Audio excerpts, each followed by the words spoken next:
നമസ്തേ, ജന ഡിബേറ്റിലേക്ക് സ്വാഗതം. കേരളം ഇന്ന് ഒരു ദുരന്തമുഖത്താണ്.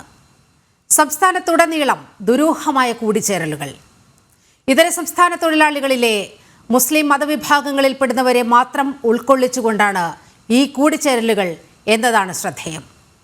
തീവ്ര ഇസ്ലാമിക് സലഫി പ്രസ്ഥാനമായ ബിസ്നത്തിന്റെ നേതൃത്വത്തിലാണ് കൂട്ടായ്മകൾ സംഘടിപ്പിക്കുന്നത്. സംഗമങ്ങളിൽ ബംഗ്ലാദേശ് പൗരന്മാരടക്കം പങ്കെടുത്തതായും റിപ്പോർട്ടുണ്ട്. ഗ്രാമാന്തരങ്ങളിൽ പോലും സംഘടിപ്പിക്കപ്പെടുന്ന ഈ യോഗങ്ങളിൽ നൂറുകണക്കിന് ഇതര സംസ്ഥാന തൊഴിലാളികളാണ് പങ്കെടുക്കുന്നത്. ഇവർ ആരാണ്? എവിടെ നിന്ന് വരുന്നു? ആരാണ് ഈ കൂടിച്ചേരലുകൾക്ക് ആവശ്യമായ ഫണ്ട് ഒഴുക്കുന്നത്? ഇതിൻ്റെ പേരിൽ നടമാടുന്നത് മുസ്ലിം ജിഹാദി പ്രവർത്തനമോ? സംസ്ഥാന പോലീസിൻ്റെ കൺമുന്നിൽ ഇത്രയും സംഭവങ്ങൾ നടന്നിട്ടും കണ്ടില്ലെന്ന് നടിക്കുന്നത് 4, 3, 7 വോട്ടുകൾക്ക് വേണ്ടിയാണോ? അങ്ങനെ ചോദ്യങ്ങൾ നിരവധിയാണ്. കേരളം ഭയക്കണമെന്ന സന്ദേശമാണ് ഈ കൂട്ടായ്മകൾ മുന്നോട്ട് വയ്ക്കുന്നത്. ഈ വിഷയം ജന ഡിബേറ്റ് പരിശോധിക്കുമ്പോൾ അതിഥികളായി പങ്കെടുക്കുന്നത് BJP പ്രതിനിധി പ്രശാന്ത് ശിവൻ, റിപ്പബ്ലിക്കൻ പാർട്ടി പ്രതിനിധി നുസ്രത് ജഹാൻ, ഇടത് നിരീക്ഷകൻ advocate BN Haskar, retired SP N Subhash Babu എന്നിവരാണ്. ആദ്യം പ്രശാന്ത് ശിവനിലേക്കാണ്. ശ്രീ പ്രശാന്ത്, മുഖ്യധാരാ മാധ്യമങ്ങൾ പലതും ഈ വിഷയം കണ്ണടയ്ക്കുന്ന ഒരു സാഹചര്യമുണ്ടല്ലോ.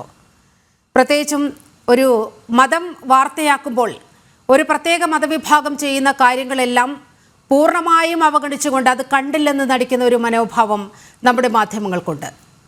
ഇത് ദേശ സുരക്ഷയ്ക്കടക്കം വെല്ലുവിളി ഉയർത്തുന്ന ഒരു വിഷയമായതുകൊണ്ടാണ് ജന ഡിബേറ്റ് ഈ വിഷയം, ജനം TV ഈ വിഷയം ഏറ്റെടുത്തിരിക്കുന്നത്.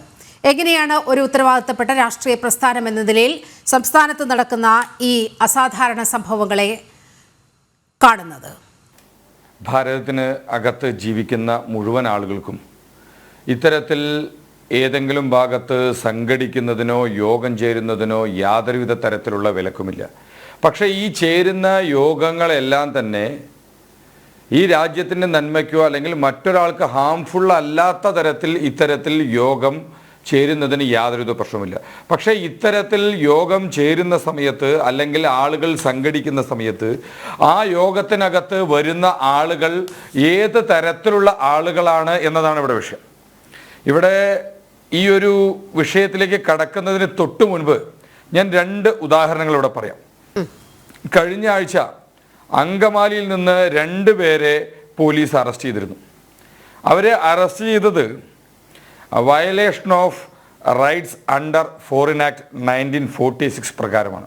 അതായത് വ്യാജ ആധാർ കാർഡ് 2017 മുതൽ ഉപയോഗിച്ചതിന് വേണ്ടി 2 പേരെ അങ്കമാലിയിൽ നിന്ന് അറസ്റ്റ് ചെയ്തിരുന്നു.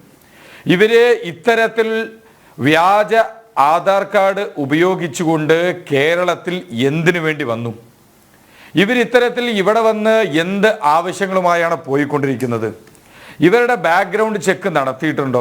അല്ലെങ്കിൽ ഇവർ ഇത്തരത്തിൽ മറ്റു സംസ്ഥാനങ്ങളിൽ നിന്ന് കേരളത്തിലേക്ക് പലതരത്തിൽ വരുന്ന ആളുകൾ, അത് ജോലി അന്വേഷിച്ച് വരുന്ന ആളുകളാണെങ്കിലും മറ്റേതെങ്കിലും സംവിധാനത്തിൻ്റെ ഭാഗമായി വരുന്ന ആളുകളാണെങ്കിലും ഇത്തരത്തിൽ വരുന്ന ആളുകളെല്ലാവരും ഇന്ത്യൻ പൗരന്മാർ തന്നെയാണോ എന്ന് ബാക്ക്ഗ്രൗണ്ട് ചെക്ക് നടത്തിയിട്ടാണോ കേരളത്തിൽ ഇത്തരത്തിലുള്ള ആളുകളെ പ്രവേശിപ്പിക്കുന്നത് എന്ന് നമ്മൾ ചിന്തിക്കേണ്ടിയിരിക്കുന്നു.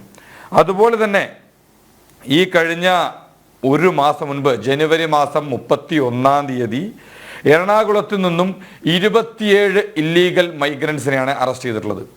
അപ്പോൾ ഇത്തരത്തിൽ ചെയ്യാനുള്ള കാരണം എന്താ? അപ്പോൾ നമ്മുടെ കേരളത്തിൽ പല രീതിയിലുള്ള ആളുകൾ അന്യ സംസ്ഥാനത്തിൽ നിന്ന് വരുന്നു എന്ന് പറഞ്ഞുകൊണ്ട് ജോലിക്ക് വരുന്ന ആളുകൾ മറ്റു രാജ്യങ്ങളിൽ നിന്ന് പോലും ഇത്തരത്തിൽ കേരളത്തിനകത്തേക്ക് നുഴഞ്ഞു കയറിക്കൊണ്ട് ഇവിടുത്തെ സമാധാന അന്തരീക്ഷത്തിന് തുരങ്കം വയ്ക്കുന്ന കാഴ്ചകൾ നമുക്ക് കാണാൻ സാധിക്കും. ഇത്തരത്തിൽ മറ്റു സംസ്ഥാനങ്ങളിൽ നിന്ന് ജോലിക്ക് എത്തുന്ന ആളുകളെ അവരുടെ ഒരു കൂട്ടായ്മ സംഘടിപ്പിക്കുന്നു എന്ന് പറയുന്ന സമയത്ത് ആ വന്നിരിക്കുന്ന ആളുകൾ അവരെ ബംഗാളിൽ നിന്ന് വന്ന ആളുകളാണോ അതോ ബംഗ്ലാദേശിൽ നിന്ന് വന്ന ആളുകളാണോ എന്ന് ഇവിടുത്തെ ആളുകൾക്ക് കൃത്യമായ ബോധ്യമില്ല. ഇവിടെ കേരളത്തിനകത്ത് ഇത്തരത്തിൽ മറ്റു സംസ്ഥാനങ്ങളിൽ നിന്ന് വന്ന് ജോലി ചെയ്യുന്നു എന്ന് പറയുന്ന ആളുകൾ നിരവധി ക്രൈമുകളിൽ ഏർപ്പെട്ട കാഴ്ച നമുക്ക് തന്നെ കാണാനായിട്ട് സാധിച്ചിട്ടുണ്ട്. ഇവിടെ കേരളത്തിലെ ചരിത്രമെടുത്ത് നോക്കിക്കഴിഞ്ഞാൽ നമുക്ക് കാണാൻ സാധിക്കും, പല തീവ്രവാദ ഭീകരവാദ പ്രവർത്തനങ്ങളിലെ അല്ലെങ്കിൽ മറ്റ് ലഹരി കേസുകളിലെ മറ്റു ക്രൈം ആക്ടിവിറ്റികളിലെ എല്ലാത്തിലും ഇത്തരത്തിൽ വരുന്ന ആളുകളുണ്ട്. തുടർന്ന് അവരെക്കുറിച്ചുള്ള അന്വേഷണങ്ങൾ നടക്കുമ്പോഴാണ് അവരെ മറ്റു സംസ്ഥാനത്തു നിന്ന് മാത്രമല്ല ഇല്ലീഗലായിട്ട് ഈ സംസ്ഥാനത്തിനകത്തേക്ക് നുഴഞ്ഞു കയറിയിട്ടുള്ള ആളുകളാണെന്ന് നമുക്ക് ബോധ്യപ്പെടാൻ സാധിക്കുന്നത്. അവിടെയാണ് ഇത്തരത്തിലുള്ള ആളുകളുടെ സംഗമങ്ങളും ഇത്തരത്തിലുള്ള ആളുകളെ വിളിച്ചു ചേർത്തിയിട്ടുള്ള യോഗങ്ങളും സംഘടിപ്പിക്കുന്ന ആളുകൾ ശ്രദ്ധിക്കേണ്ടതായിട്ടുള്ള കാര്യങ്ങളുള്ളത്. ഇപ്പോൾ ഇവിടെ ചൈനയിലെ വലിയ രീതിയിൽ ഇന്ത്യക്ക് വെല്ലുവിളി ഉയർത്തിക്കൊണ്ടുള്ള ഒരു വിഭാഗം പ്രവർത്തിക്കുന്നുണ്ട്. ഉയ്ഗർ മുസ്ലിംസ് എന്നാണ് അവരെ പറയുന്നത്. ഇത്തരത്തിലുള്ള ഉയ്ഗർ മുസ്ലിംസിന്റെ അവരുടെ ഒരു പ്രധാന അജണ്ട എന്ന് പറയുന്നത് തന്നെ ഇന്ത്യയെ തകർക്കുക എന്നുള്ളതാണ്. അതിന് ബംഗ്ലാദേശിൽ നിന്നുള്ള ആളുകളെ അവർ ഉപയോഗപ്പെടുത്തുന്നുണ്ട്. ഇത്തരത്തിൽ പരിശീലനം ലഭിച്ച ആളുകൾ ഇന്ത്യക്കകത്തേക്ക് നുഴഞ്ഞു കയറിക്കൊണ്ട് പല ഭീകരവാദ പ്രവർത്തനങ്ങളും നടത്താൻ ആസൂത്രണം ചെയ്യുന്നുണ്ടോ എന്ന് നമ്മൾ പരിശോധിക്കേണ്ടിയിരിക്കുന്നു. അപ്പൊ ഇത്തരത്തിൽ വരുന്ന ആളുകൾ ഒരു സമൂഹത്തിന് മുഴുവൻ ദോഷം ചെയ്യുന്ന രീതിയിൽ മാറിയിരിക്കുകയാണ്. അവിടെയാണ് ഇതുപോലുള്ള കൂട്ടായ്മകൾ സംഘടിപ്പിക്കുന്ന സമയത്ത് അതിനകത്ത് വന്നിരിക്കുന്ന ആളുകൾ ഏത് തരത്തിലുള്ള ആളുകളാണ് എന്ന് കൃത്യമായ ബോധ്യമില്ല. ഇവിടുത്തെ സംസ്ഥാന സർക്കാരിൻ്റെ ഭാഗത്ത് നിന്ന് ഇത്തരത്തിൽ വരുന്ന ആളുകൾക്കെതിരെ എന്ത് നടപടിയാണ് സ്വീകരിക്കുന്നത്? ഈ വരുന്ന ആളുകൾ കേരളത്തിനകത്തേക്ക് ജോലി അന്വേഷിച്ചാണെങ്കിലും മറ്റെന്തെങ്കിലും ആവശ്യങ്ങൾക്കാണെങ്കിലും വരുന്ന ആളുകളെ സംബന്ധിച്ച് കൃത്യമായ കണക്ക് ഇവിടുത്തെ സംസ്ഥാന സർക്കാരിനുണ്ടോ? അല്ലെങ്കിൽ ഇത്തരത്തിലുള്ള ഇല്ലീഗൽ മൈഗ്രൻസിനെ അറസ്റ്റ് ചെയ്യുന്ന സമയത്ത് അത് വലിയ രീതിയിലുള്ള വാർത്തയാക്കുന്നതിനോ അല്ലെങ്കിൽ അതിൻ്റെ പുറകിൽ വലിയ രീതിയിലുള്ള അന്വേഷണം നടത്തുന്നതിനോ ഇവിടുത്തെ സംസ്ഥാന ആഭ്യന്തര വകുപ്പ് മുതിരുന്നില്ല. കാരണം അവർ വോട്ട് ബാങ്ക് രാഷ്ട്രീയം വെച്ചുകൊണ്ട് പ്രത്യേക വിഭാഗത്തെ പ്രീണിപ്പിച്ചുകൊണ്ട് വലിയ രീതിയിൽ ഇവിടുത്തെ വോട്ടിന് വേണ്ടി ഇവിടുത്തെ സംസ്ഥാന സർക്കാർ വോട്ടുകൾക്ക് വേണ്ടി ഒരു രാജ്യത്തെ തന്നെ ഒറ്റിക്കൊടുക്കുന്ന സമീപനത്തിലേക്ക് ചിലരെങ്കിലും മാറുന്നു എന്ന് വേണം ഈ ഘട്ടത്തിൽ അനുമാനിക്കാൻ. റിട്ടയർഡ് എസ് പി സുഭാഷ് സാറിലേക്ക് പോവുകയാണ്. സുഭാഷ് സാർ, ഇപ്പോൾ പ്രശാന്ത് പറഞ്ഞതുപോലെ തന്നെ നമ്മുടെ സ്റ്റേറ്റ് ഇൻ്റലിജൻസിനൊക്കെ ഇക്കാര്യങ്ങൾ വളരെ കൃത്യമായി അറിയാം. കാരണം ഗ്രാമാന്തരങ്ങളിൽ പോലും, സാർ അങ്ങേക്ക് കേൾക്കാമോ? സുഭാഷ് സാർ കേൾക്കാമോ ഞാൻ പറയുന്നത്?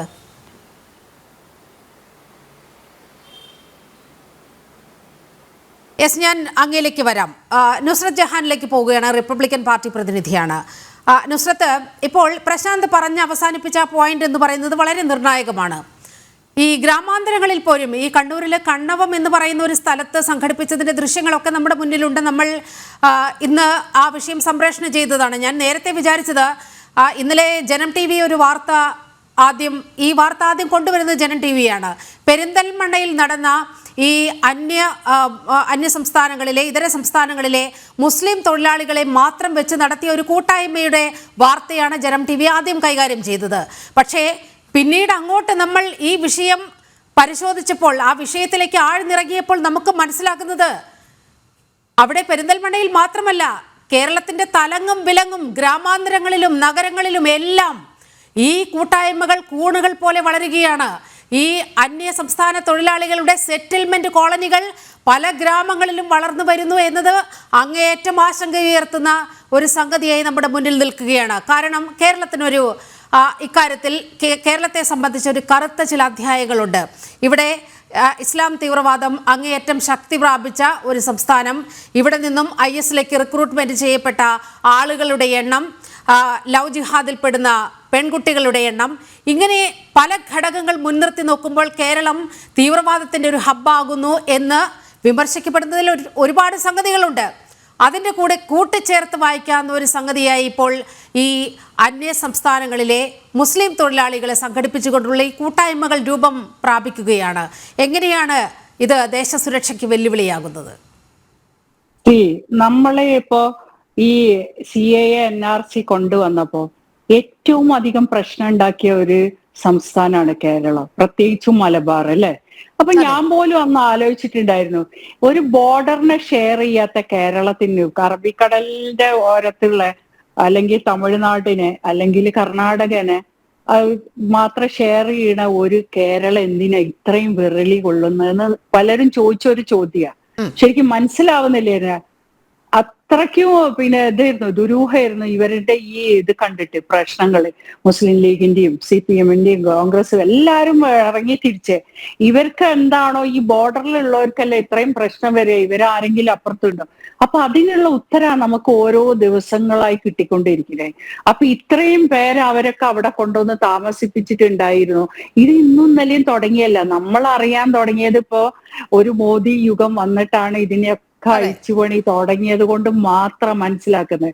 ഈ ബംഗ്ലാദേശികളും മറ്റും ഇവിടുന്ന് നുഴഞ്ഞുകയറ്റക്കാരും കേരളത്തിൽ എത്തുന്നത് ഒരു 10-20 വർഷമായിട്ട് തുടരുന്നതാ. എല്ലാരും കല്യാണം കഴിച്ചു, സെറ്റിൽ ചെയ്തു, മലയാളം പഠിച്ചു ഒക്കെ അവിടെ ഉണ്ട്. ആധാർ കാർഡും വോട്ടേഴ്സ് ID ഒക്കെ ഉണ്ട്, എല്ലാ ഗ്രാമങ്ങളിലും ഉണ്ട്. പക്ഷെ അത് നമ്മൾ മനസ്സിലാക്കിയില്ല. പക്ഷെ മനസ്സിലാക്കാൻ തുടങ്ങിയ ദൈവത്തിന്റെ കയ്യൊപ്പ് എന്ന് പറയുന്നത്. ഭീകര പ്രവർത്തനങ്ങളുമായിട്ട് കേരളത്തിൽ ട്രെയിൻ കത്തിക്കാൻ വന്നതും കൊലപാതകങ്ങൾ ഉണ്ടാക്കിയതും മുസ്ലിം അന്യ സംസ്ഥാന തൊഴിലാളികളായിരുന്നു. ഇവർക്ക് അതിഥി എന്ന് പേരിട്ട് നമുക്ക് പറയാൻ പറ്റില്ല വേറെ ഒന്നും. അപ്പൊ ഈ അതിഥികളൊക്കെ വന്ന് അവിടെ അക്രമം കാണിച്ചപ്പോ തൊട്ടാണ് നമ്മളെ പോലുള്ളവർ പോലും ഇതെന്താ ഇങ്ങനെ ഒരു സംഭവം നോക്കുന്നത്. അപ്പൊ അവർക്ക് പോലും ID കാർഡ് ഇല്ല. കേസിനെ പറ്റി ശ്രദ്ധിച്ചിട്ടുണ്ടോ? ആ കേസുകളൊന്നും പിന്നെ അതിന്റെ വിശദീകരണം മാധ്യമങ്ങൾ അടക്കം തരാൻ തീരുന്നു. മുഖ്യധാര മാധ്യമങ്ങൾ ഇത് വെളിച്ചത്ത് കൊണ്ടുവരാൻ വളരെയധികം പാടുപെടുന്നുണ്ട് കേരളത്തില്. അപ്പൊ ഇവരെല്ലാം നരേന്ദ്രമോദിക്ക് അമിത്ഷാക്ക് എതിരെ ഇറങ്ങി പ്രവർത്തിച്ച ഇവര് അന്ന് ഇതിന് ചുക്കാൻ പിടിക്കുന്നത്, ഇതിനെതിരെ ചുക്കാൻ പിടിച്ചത് ഇവരെ വളർത്താൻ വേണ്ടിയിരുന്നു. അപ്പൊ ഇങ്ങനെയുള്ള കേസുകൾ വരുന്ന സമയത്ത് അവരെ മുഖം മൂടി ഫുൾ അഴിയനോടത്ത് വെച്ചിട്ട് ആ ന്യൂസ് അവിടെ നിൽക്കൂ. ഇതൊക്കെ നമ്മളെ പോലുള്ള ആൾക്കാർ എത്രയോ പേര്, അതാണ് കേന്ദ്ര ഇന്റലിജൻസും എല്ലാം NIA റോ പോലുള്ള ഏജൻസികൾ വരെ അത് നിരീക്ഷിച്ചിട്ടുണ്ട്. എന്താണ് ഇങ്ങനെ നടക്കുന്നത്? കാരണം ഒരു ആവശ്യമില്ലല്ലോ അവിടെ ഇപ്പോ ഒരു കൂട്ടായ്മ ഇത് വന്ന്. ഇപ്പൊ നമ്മൾ കണ്ടു MEX7 കൂട്ടായ്മ, അത് വേറൊരു വിഭാഗം. ഇന്നലെ ഹമാസിന് വേണ്ടി രാത്രി പാതിരാവ് വരെ പ്രാർത്ഥിച്ച ഒരു വിഭാഗമല്ല, എല്ലാം പല പേരില് എല്ലാം വരുന്നത് തീവ്രവാദികൾക്ക് വേണ്ടി സപ്പോർട്ട് ചെയ്യാനും. ബംഗ്ലാദേശിലെ മുസ്ലിങ്ങൾ ഇപ്പൊ അവിടെ എന്താ ചെയ്യണ, ഭാരതത്തിലെ മൈനോറിറ്റി. അതോടൊപ്പം തന്നെ നുസ്രത്ത്, ഇന്നലെ നമ്മൾ എടുത്തൊരു വിഷയമുണ്ട്, ജനം തന്നെയാണ് ആ വിഷയം മുന്നോട്ട് വെച്ചത്, ശരീഅത്ത് പ്രസവത്തിന്റെ വിഷയം. ഇതൊക്കെ ഈ MEX7 പോലെ തന്നെ പല ഇങ്ങനെ പൊതിഞ്ഞു പിടിക്കപ്പെടുകയാണ് പല സംവിധാനങ്ങൾ. ഇപ്പോൾ ഓരോ ദിവസവും ഈ വിഷയത്തിലേക്ക് ഇറങ്ങുമ്പോൾ ഏതൊക്കെ വിഭാഗങ്ങളെ കൂട്ടുപിടിച്ചുകൊണ്ടാണ്, ഏതൊക്കെ വിഭാഗങ്ങളെ ചേർത്ത് പിടിച്ചുകൊണ്ടാണ് ഇവിടെ ജിഹാദി പ്രവർത്തനങ്ങൾ അരങ്ങേറുന്നത് എന്ന് കൃത്യമായി മനസ്സിലാക്കാൻ കഴിയുന്നുണ്ട്. അതെ, ഈ പ്രവർത്തനം പറയണ നമ്മൾ സംഘികളാവുക, സത്യം പറയണവനൊക്കെ സംഘികൾ. സംഘി എന്നുള്ള പേര് ഒരു മോശപ്പെട്ട പേരാണെന്ന് എനിക്ക് തോന്നില്ല, അവർക്ക് തോന്നണല്ലേ സംഘി. ഇപ്പൊ സംഘി പറയും മുഖ്യധാര മാധ്യമങ്ങളും. ഇപ്പൊ സിനിമ വരെ ഇന്നിറങ്ങിയ ഒരു ബ്രഹ്മാണ്ഡ സിനിമ, കുറെ ചിട്ടി വിറ്റിട്ട് സിനിമ ഉണ്ടാക്കിയ ആളും അതിൽ അഭിനയിച്ചൊരു എല്ലാം കൂടി ഇന്നെന്താ ഇന്ത്യൻ ഹോം മിനിസ്റ്ററിനെയും പ്രധാനമന്ത്രിനെയും തെറി വിളിക്കുന്ന ഒരു സിനിമയാണെന്ന് അവരുടെ പ്രവർത്തനങ്ങളും ക്രൂരതയും പറഞ്ഞിട്ട് ഗ്ലോബലി ഒരു സിനിമ ഇറക്കാം. ഇതാരും ഇതിന് ഫണ്ട് ചെയ്തു? ഇതാണ് മെസ്സേജ്. ഗുജറാത്ത് കലാപത്തിന് അതേപോലെ കാണിച്ചു, പക്ഷെ ഗുജറാത്ത് കലാപം എങ്ങനെ ഉണ്ടായേ കാണിച്ചിട്ടില്ല. ഇതുപോലെ മാറാട് കലാപം കാണിച്ചു. മാറാട് കലാപത്തിന്റെ എന്താണ് അതിന്റെ കാരണം എന്ന് പറയില്ല. ഇവരെല്ലാത്തിനും ഉണ്ടാക്കും. അതന്നെയാണ് ഇതിൽ നമ്മൾ ശ്രദ്ധിക്കേണ്ട കാര്യം. നമ്മൾ ശ്രദ്ധിച്ചിട്ടൊന്നും കാര്യമില്ല, കേട്ടെടുക്കേണ്ടവരെന്നെ അത് ശ്രദ്ധിച്ചേ പറ്റുള്ളൂ. കേന്ദ്ര ഹോം മിനിസ്ട്രി ഇതിൽ എന്താ തീരുമാനം എടുക്കാത്തത് തന്നെയാണ് നമ്മളൊക്കെ ഓരോരുത്തരും ചിന്തിച്ചോണ്ടും ചോദിച്ചോണ്ടേയിരിക്കുന്ന അറിയണ രീതിയിൽ.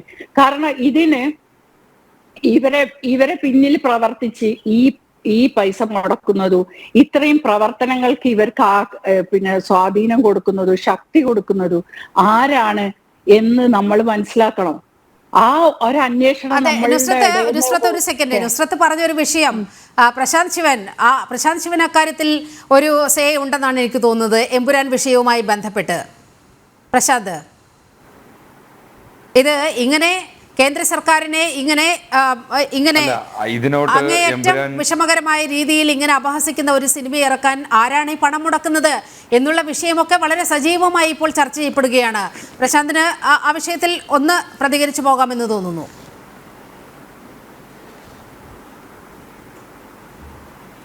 അല്ല, എമ്പുരാൻ സിനിമയുമായി ബന്ധപ്പെട്ട് പറയുകയാണെന്നുണ്ടെങ്കിൽ ആ സിനിമയുമായി ബന്ധപ്പെട്ട് ഇത്തരത്തിൽ ഒരു കലാപം ഉണ്ടാവുന്നു. ആ കലാപത്തിൽ അതിന് പുറകിൽ അവിടുത്തെ സർക്കാർ സംവിധാനം തന്നെ ഉണ്ടായിരുന്നു എന്ന് പറയുന്ന ആളുകൾ, നിങ്ങൾ പ്രത്യക്ഷമായും പരോക്ഷമായും ഒക്കെ അതിനകത്ത് ഗുജറാത്ത് കലാപത്തെ നിങ്ങൾ വലിച്ചഴയ്ക്കാനുള്ള ഒരു ശ്രമമാണ് നടത്തണമെങ്കിൽ എന്തുകൊണ്ട് ഗോദ്ര അതിനകത്ത് പ്രതിപാദിച്ചില്ല? ഗോദ്രയിലെ ട്രെയിനിൽ തീ വെച്ചത് കൊണ്ട് അവിടെയുള്ള ആളുകൾ പ്രതിരോധിച്ചതാണ്. എന്തുകൊണ്ട് അത് പറയുവാനായിട്ട് തയ്യാറാവുന്നില്ല?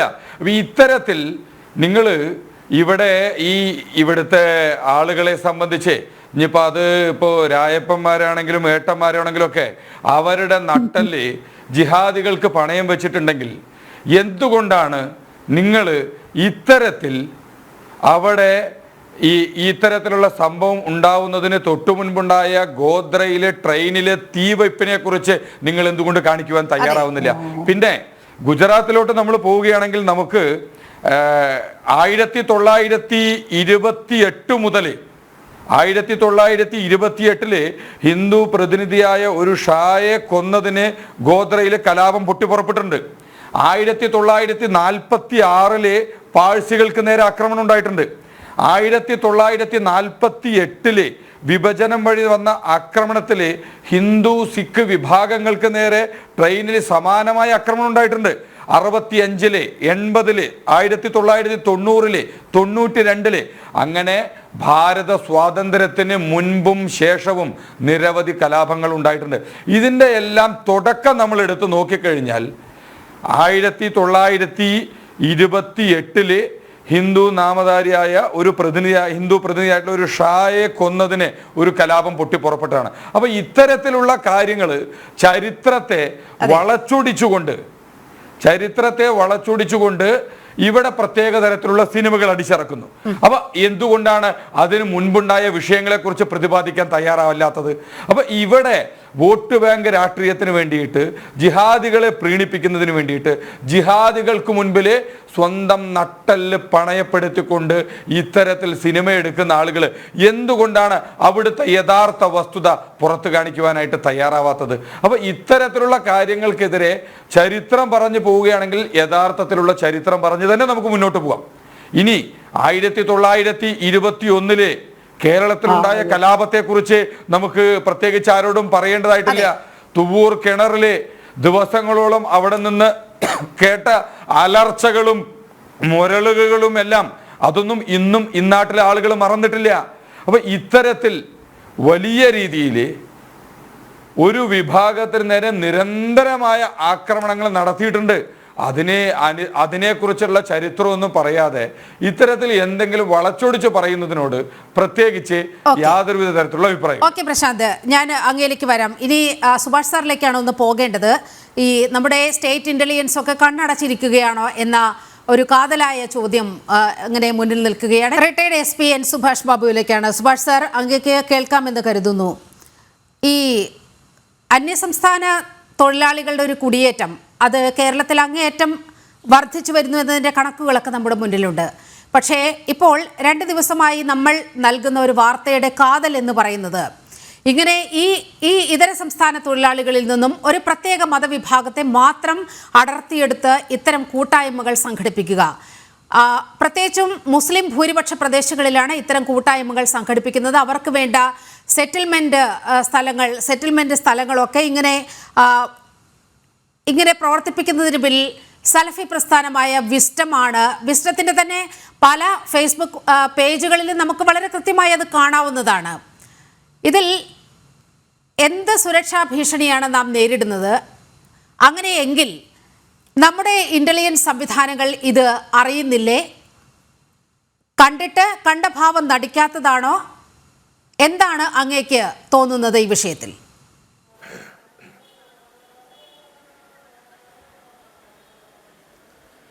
നമ്മളിപ്പോൾ അന്യ സംസ്ഥാന തൊഴിലാളികളെ അതിഥി എന്ന് പറയുന്നു, പക്ഷേ ഇവിടെ വരുന്നതൊക്കെ ആതിഥ്യം വരളാൻ വേണ്ടിയിട്ട് അല്ലെങ്കിൽ സ്വീകരിക്കാൻ വേണ്ടിയിട്ടില്ല. ഇവിടെ രാജ്യദ്രോഹപരമായ പ്രവർത്തികൾ, അത് ജനദ്രോഹമായ പ്രവർത്തികൾ ചെയ്യാൻ വേണ്ടി അതിലൊരു നല്ല വിഭാഗം ആളുകൾ വരാൻ തുടങ്ങി.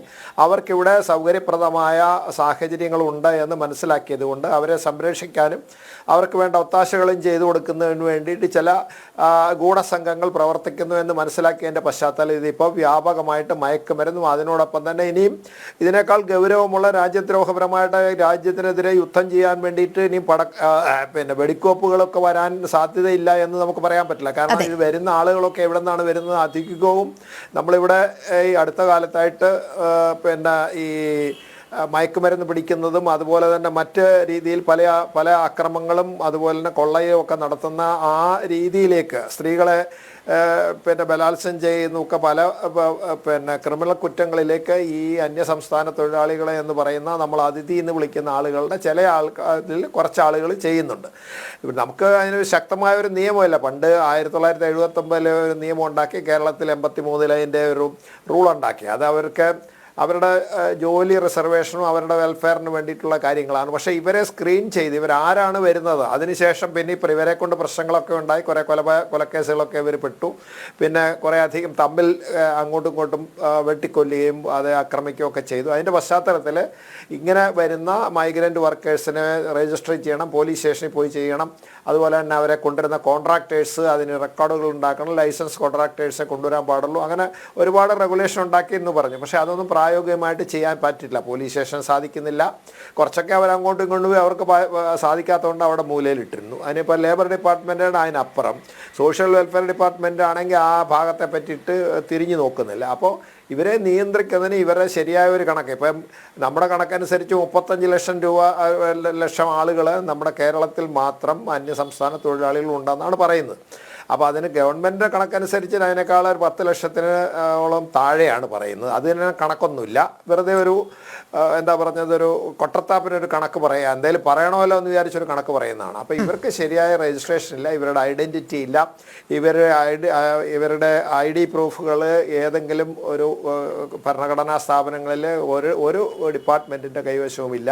അവർക്കത് ശേഖരിക്കാൻ സാധിക്കുന്നില്ല. അവരുടെ അങ്ങോട്ടും ഇങ്ങോട്ടും ഇവർ ജോലി മാറി മറ്റ് ജില്ലകളിലേക്കോ മറ്റ് സ്ഥലത്തേക്കോ ഒക്കെ പോകുന്നതിന് റെഗുലേറ്റ് ചെയ്യാൻ യാതൊരു സംവിധാനവുമില്ല. അപ്പോൾ അവർക്ക് സ്വച്ഛന്തമായി വിഹരിക്കാൻ വേണ്ടിയിട്ട് ഉതകുന്ന ഒരു സംസ്ഥാനമായിട്ട് മാറി. ഇവിടെ പ്രത്യേകിച്ച് മറ്റ് സംസ്ഥാനങ്ങളെക്കാൾ കൂടുതൽ ഇവർക്കെന്താന്ന് പറഞ്ഞു കഴിഞ്ഞാൽ കേരളത്തിൽ കൂടുതൽ ജോലിയുണ്ട്. അതിനോടൊപ്പം തന്നെ കേരളത്തിലെ ആളുകളൊന്നും ഇങ്ങനെയുള്ള പണിക്ക് ഇവരിപ്പോൾ ചെയ്യുന്ന അധികം പണിക്കൊന്നും പോകാറില്ല. അതുകൊണ്ട് ഇവർക്ക് നല്ല ശമ്പളം ദിവസവേതനം കിട്ടുന്നുണ്ട്, മാസത്തിലാണ് ശമ്പളം കിട്ടുന്നുണ്ട്. അതുകൊണ്ട് ഫാക്ടറികളിലും വീടുകളിൽ പോലും അവരുടെ ഡൊമസ്റ്റിക്, അതായത് ഗാർഹിക ആവശ്യത്തിനുള്ള പണികൾ വീട്ടിനുള്ളിൽ പോലും എടുക്കുന്ന ആളുകളെ അന്യ സംസ്ഥാനക്കാരെ എടുക്കുന്ന ഒരു സംസ്ഥാനം നമുക്ക് പോയി. അപ്പോൾ ഇങ്ങനെ വരുന്ന അവസരത്തിൽ ഇവർ ഇത്രയും കൂടുതൽ അംഗസംഖ്യ ഏതാണ്ട് 35 ലക്ഷം എന്ന് നമ്മൾ ഏകദേശം ഊഹിക്കുന്നു. അതിനേക്കാൾ കൂടുതൽ ഹെൽപ്പുണ്ടാകും. ഇത്രയും ആളുകൾ വന്നു കഴിഞ്ഞാൽ എന്താ ഉണ്ടാകുന്നതെന്ന് ഏകദേശം നമുക്ക് സൂചിപ്പിക്കാം. അപ്പോൾ ഇവർക്ക് എവിടെയെങ്കിലും ഒരു സെറ്റിൽമെൻറ്റ് കൊടുക്കുക, ഇവർക്ക് സൗകര്യം ചെടുത്ത് ഇവരെ പറ്റുന്ന സ്ഥലങ്ങളിൽ കൊണ്ടുവന്ന് അധിവസിപ്പിക്കുക. വെച്ചതിന് ശേഷം അവരെ സംബന്ധിച്ചിടത്തോളം കളവായിട്ടോ മറ്റേതെങ്കിലും രീതിയിലോ അല്ല ഇവിടുത്തെ ആളുകളെ വിവാഹം കഴിച്ചിട്ട് അല്ല ഇവിടെ താമസിക്കുന്നു എന്നുള്ള രീതിയിൽ ഇവർക്ക് സ്ഥലം വാങ്ങാമല്ലോ. ഇവിടെ വേണേൽ സ്ഥലം വാങ്ങാം. നമ്മുടെ അതനുസരിച്ചിട്ട് ഇവിടെ താമസിച്ചതിന് ശേഷം ഇവിടെ സിറ്റിസൺഷിപ്പ് വാങ്ങിച്ചതിന് ശേഷം ഇവരുടെ ഇതേമാതിരിയുള്ള രാജ്യദ്രോഹ പ്രവർത്തനങ്ങളും ജനദ്രോഹ പ്രവർത്തനങ്ങളും അനുസ്യൂതമായിട്ട് കൊണ്ടുപോകുന്നതിന് ഒത്താശ ചെയ്യുക. അതിന് പറ്റുന്ന സ്ഥലങ്ങളാണ് ഓരോ സെറ്റിൽമെൻ്റായിട്ട് പ്രത്യേകം കൂടുക. അതിന് വേണ്ടിയിട്ട് ആളുകളെ കൂട്ടുകയാണ്. നിങ്ങളെ സംരക്ഷിക്കാൻ ഇവിടെ ആളുകളുണ്ട്, നിങ്ങളെ ഞങ്ങൾ സംരക്ഷിച്ചോളും, അതുകൊണ്ട് ഞങ്ങളുടെ വഴിക്ക് വരൂ എന്നുള്ള രീതിയിൽ അവരെ വന്നതിന് ശേഷം അത് മുതലെടുക്കാൻ വേണ്ടിയിട്ടുള്ളൊരു സംവിധാനമാണ് നമ്മളിപ്പോൾ പറഞ്ഞത് പല കൂട്ടായ്മകളും.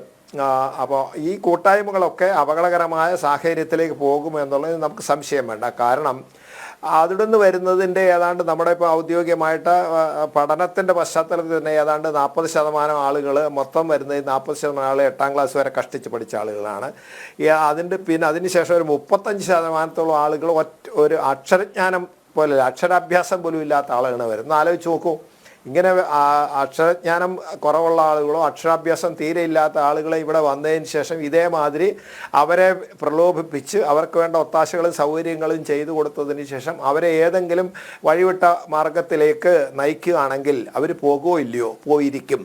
കാരണം അവരെ സംബന്ധിച്ച് എന്താണെന്ന് പറഞ്ഞാൽ അവർക്ക് മയക്കുമരുന്ന് കൊണ്ടുവന്നാലും തിരക്കില്ല, രാജ്യദ്രോഹ പ്രവർത്തനം കൊണ്ടില്ല, തീവ്രവാദ പ്രവർത്തനം ചെയ്താലും അവരെ സംബന്ധിച്ച് പ്രശ്നമില്ല. കാരണം ഇവർക്ക് ഐഡൻറ്റിറ്റി എന്ന് പറഞ്ഞ സാധനമില്ല.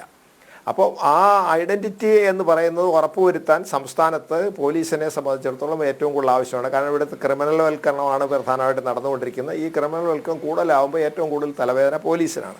അപ്പോൾ അവിടുത്തെ ഇൻ്റലിജൻസ് സംവിധാനങ്ങൾ വളരെ ജാഗരൂകമായി പ്രവർത്തിക്കണം. ഇവർക്കൊക്കെ അറിയാം, ഈ സാധനമൊക്കെ അറിയാം. പക്ഷേ എന്തുകൊണ്ട് നടപടിയെടുക്കുന്നില്ല എന്ന് ചോദിച്ചു കഴിഞ്ഞാൽ അത് പോലീസ് ഡിപ്പാർട്ട്മെൻറ്റിനോട് ചോദിച്ചാൽ അവർ ഉത്തരം പറയേണ്ടതാണ്. അവരെ സംബന്ധിച്ചപ്പോൾ നമുക്ക് അത് ചോദിച്ചു കഴിഞ്ഞാൽ ഇവിടെ ഇപ്പം ജില്ലാ തലത്തിലൊന്നും പറ്റില്ല, അത് സംസ്ഥാന തലത്തിൽ ഇങ്ങനെ ഇല്ലേ, എന്തുകൊണ്ട് അത് ചെയ്യുന്നില്ല എന്നുള്ളത് ഈ വളരെ ഗൗരവതരമായിട്ട് ചോദിക്കണം. അസംബ്ലി ചോദിക്കാൻ ആരെങ്കിലും ഉണ്ടോ? ഇല്ല. അതിന് ചോദിക്കാൻ ആരെങ്കിലും ചെന്ന് കഴിഞ്ഞാൽ എന്താണ്, അതപ്പോൾ എന്ത് ചെയ്തു, അതിഥി തൊഴിലാളികൾക്കെതിരാണ്. ആരാണ് അവർ?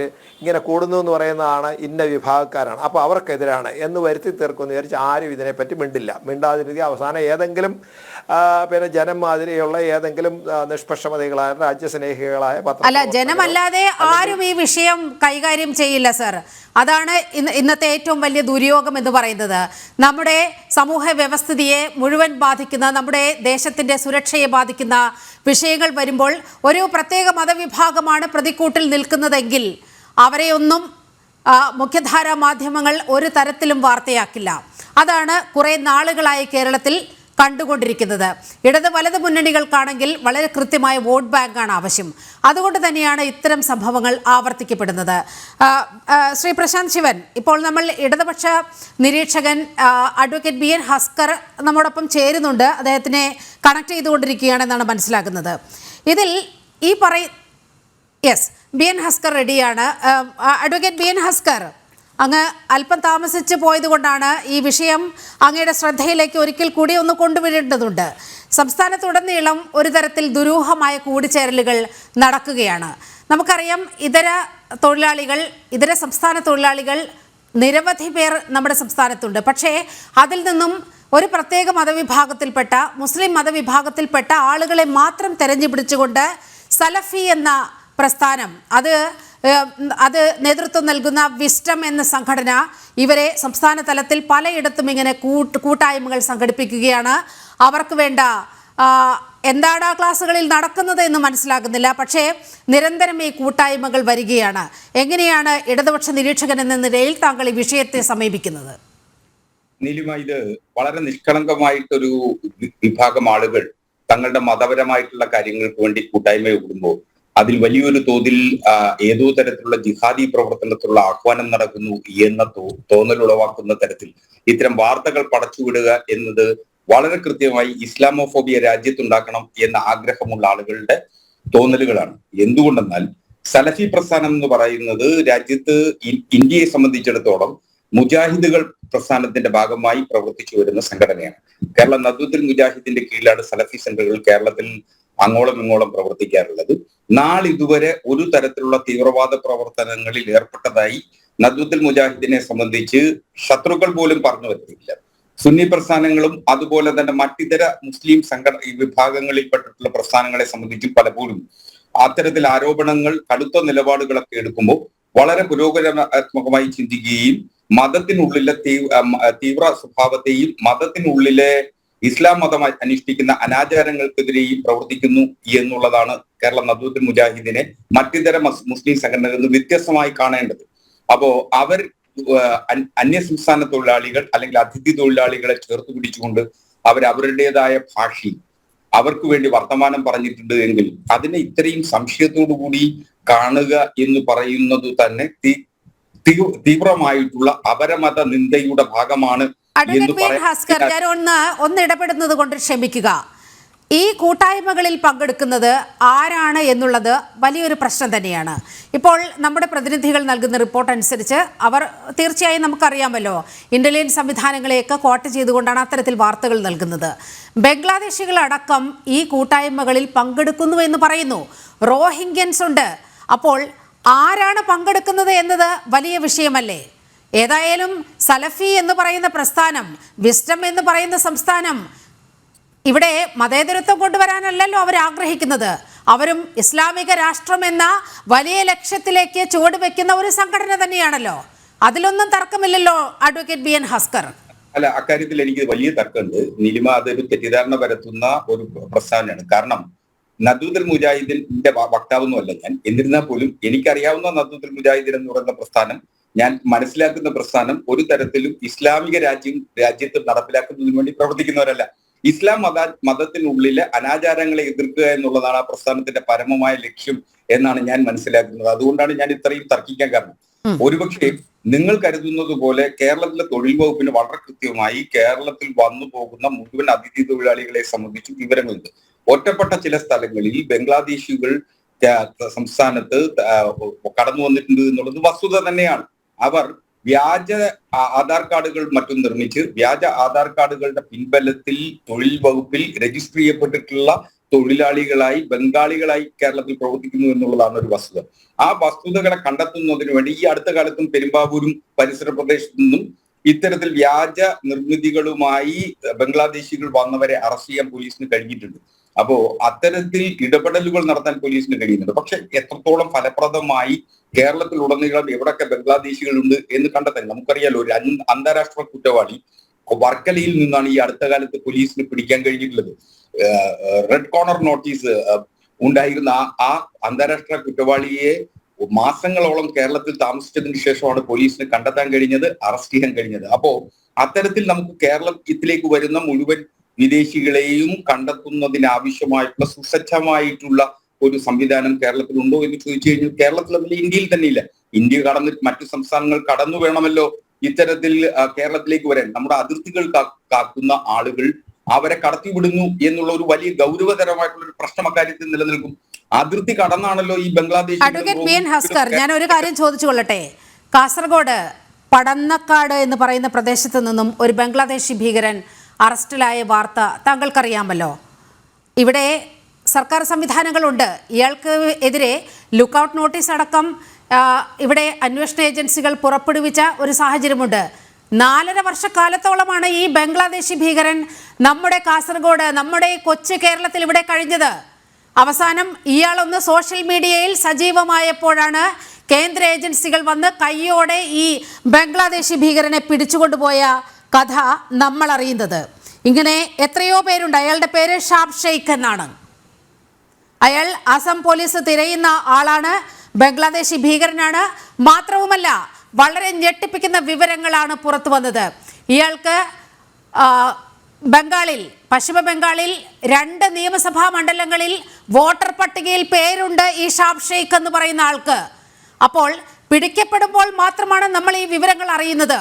ഇവിടെ ഈ കൂട്ടായ്മകളിൽ പങ്കെടുക്കുന്നവരിൽ ബംഗ്ലാദേശികളും റോഹിംഗ്യകളുമുണ്ട്. അവർ എന്തിനാണ് ഈ നാട്ടിലെത്തിയിരിക്കുന്നത്? അവർ കൂലിത്തൊഴിലാളികൾ മാത്രമായി ഇവിടെ പണിയെടുക്കുന്നു എന്ന് നമുക്ക് അങ്ങനെ അങ്ങ് വിശ്വസിക്കാൻ കഴിയുമോ അഡ്വക്കേറ്റ് BN ഹസ്കർ? ലോകത്തിന്റെ വിവിധ ഭാഗങ്ങളിൽ മലയാളികൾ ജോലി ചെയ്യാറുണ്ട്.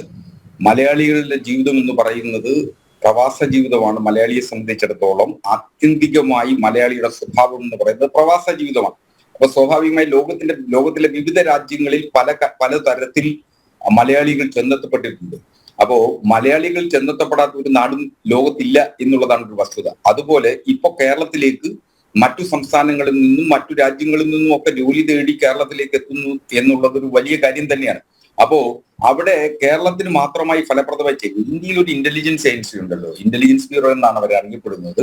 ഇവരെന്ത് ചെയ്യുന്നു? 4.5 കൊല്ലം ഈ പറയുന്ന ഭീകരൻ കേരളത്തിൽ വന്നിട്ട് ഇന്റലിജൻസ് ബ്യൂറോയുടെ പണി എന്തായിരുന്നു? ഇന്റലിജൻസ് ബ്യൂറോയെ സഹായിക്കേണ്ട ഒരു ഉത്തരവാദിത്വം സ്റ്റേറ്റ് ഇന്റലിജൻസിനില്ലേ? സ്റ്റേറ്റ് ഇന്റലിജൻസ് അല്ലേ ഇവിടെയുള്ള ഓരോ മേഖലകളിലും ഓരോ മുക്കിലും മൂലയിലും പരിശോധന നടത്തേണ്ടത് സ്റ്റേറ്റ് ഇന്റലിജൻസ് അല്ലേ? അങ്ങനെയല്ലേ ഒരു ഫെഡറൽ വ്യവസ്ഥിതിയിൽ അന്വേഷണ സംഘങ്ങൾ ഓരോ കാര്യങ്ങളിൽ കണ്ടെത്തി നിഗമനങ്ങളിൽ എത്തുന്നതും പ്രതികളെ പിടിക്കുന്നതും? ഇപ്പൊ നീലിമയ്ക്ക് ഈ ഇന്റലിജൻസ് വിവരങ്ങൾ പരസ്പരം കൈമാറുന്ന സമയത്ത് നീലിമയ്ക്കും ജനം ടിവിക്കും അതുപോലെ സംഘപരിവാറിനും ഒക്കെ ഫെഡറലിസത്തെ കുറിച്ച് വാദോരാതെ പറയാം. കേരളം എന്തെങ്കിലും ആവശ്യപ്പെടുമ്പോൾ ഫെഡറലിസം ഇല്ല. ആ അല്ല അത്തരം കാര്യങ്ങളിലൊക്കെ പ്രശാന്ത് മറുപടി പറയും എന്നാണ് എന്റെ പ്രതീക്ഷ. ശരി, നമ്മൾ ഉയർത്തുന്ന ഒരു വിഷയത്തിലേക്ക് വരൂ അഡ്വക്കേറ്റ് ബി എൻ ഹസ്കർ.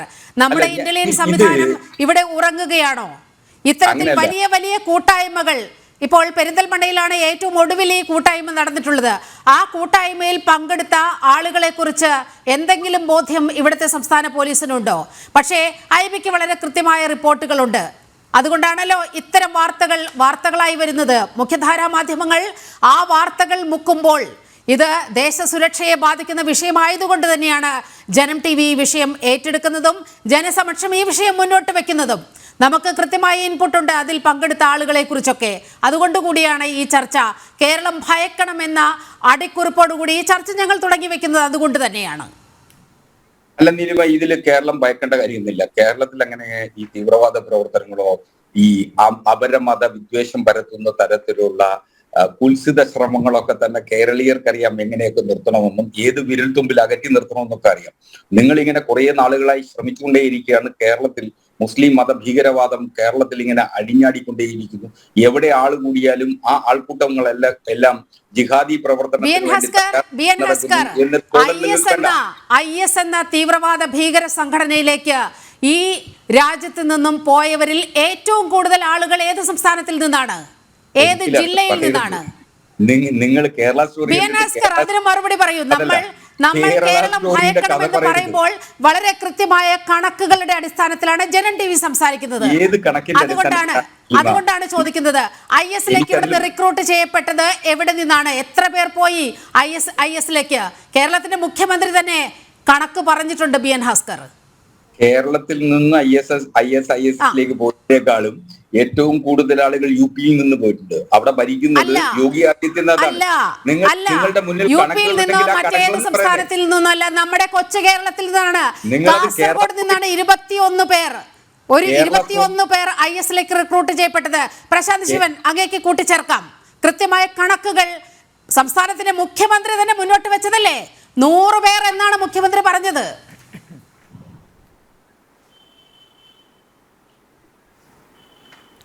ഇവിടെ ഞാൻ പറയട്ടെ? യെസ് പറഞ്ഞോളൂ. എനിക്ക് പറയാമോ? യെസ് പറഞ്ഞോളൂ. പ്രശാന്തനോടാണ്.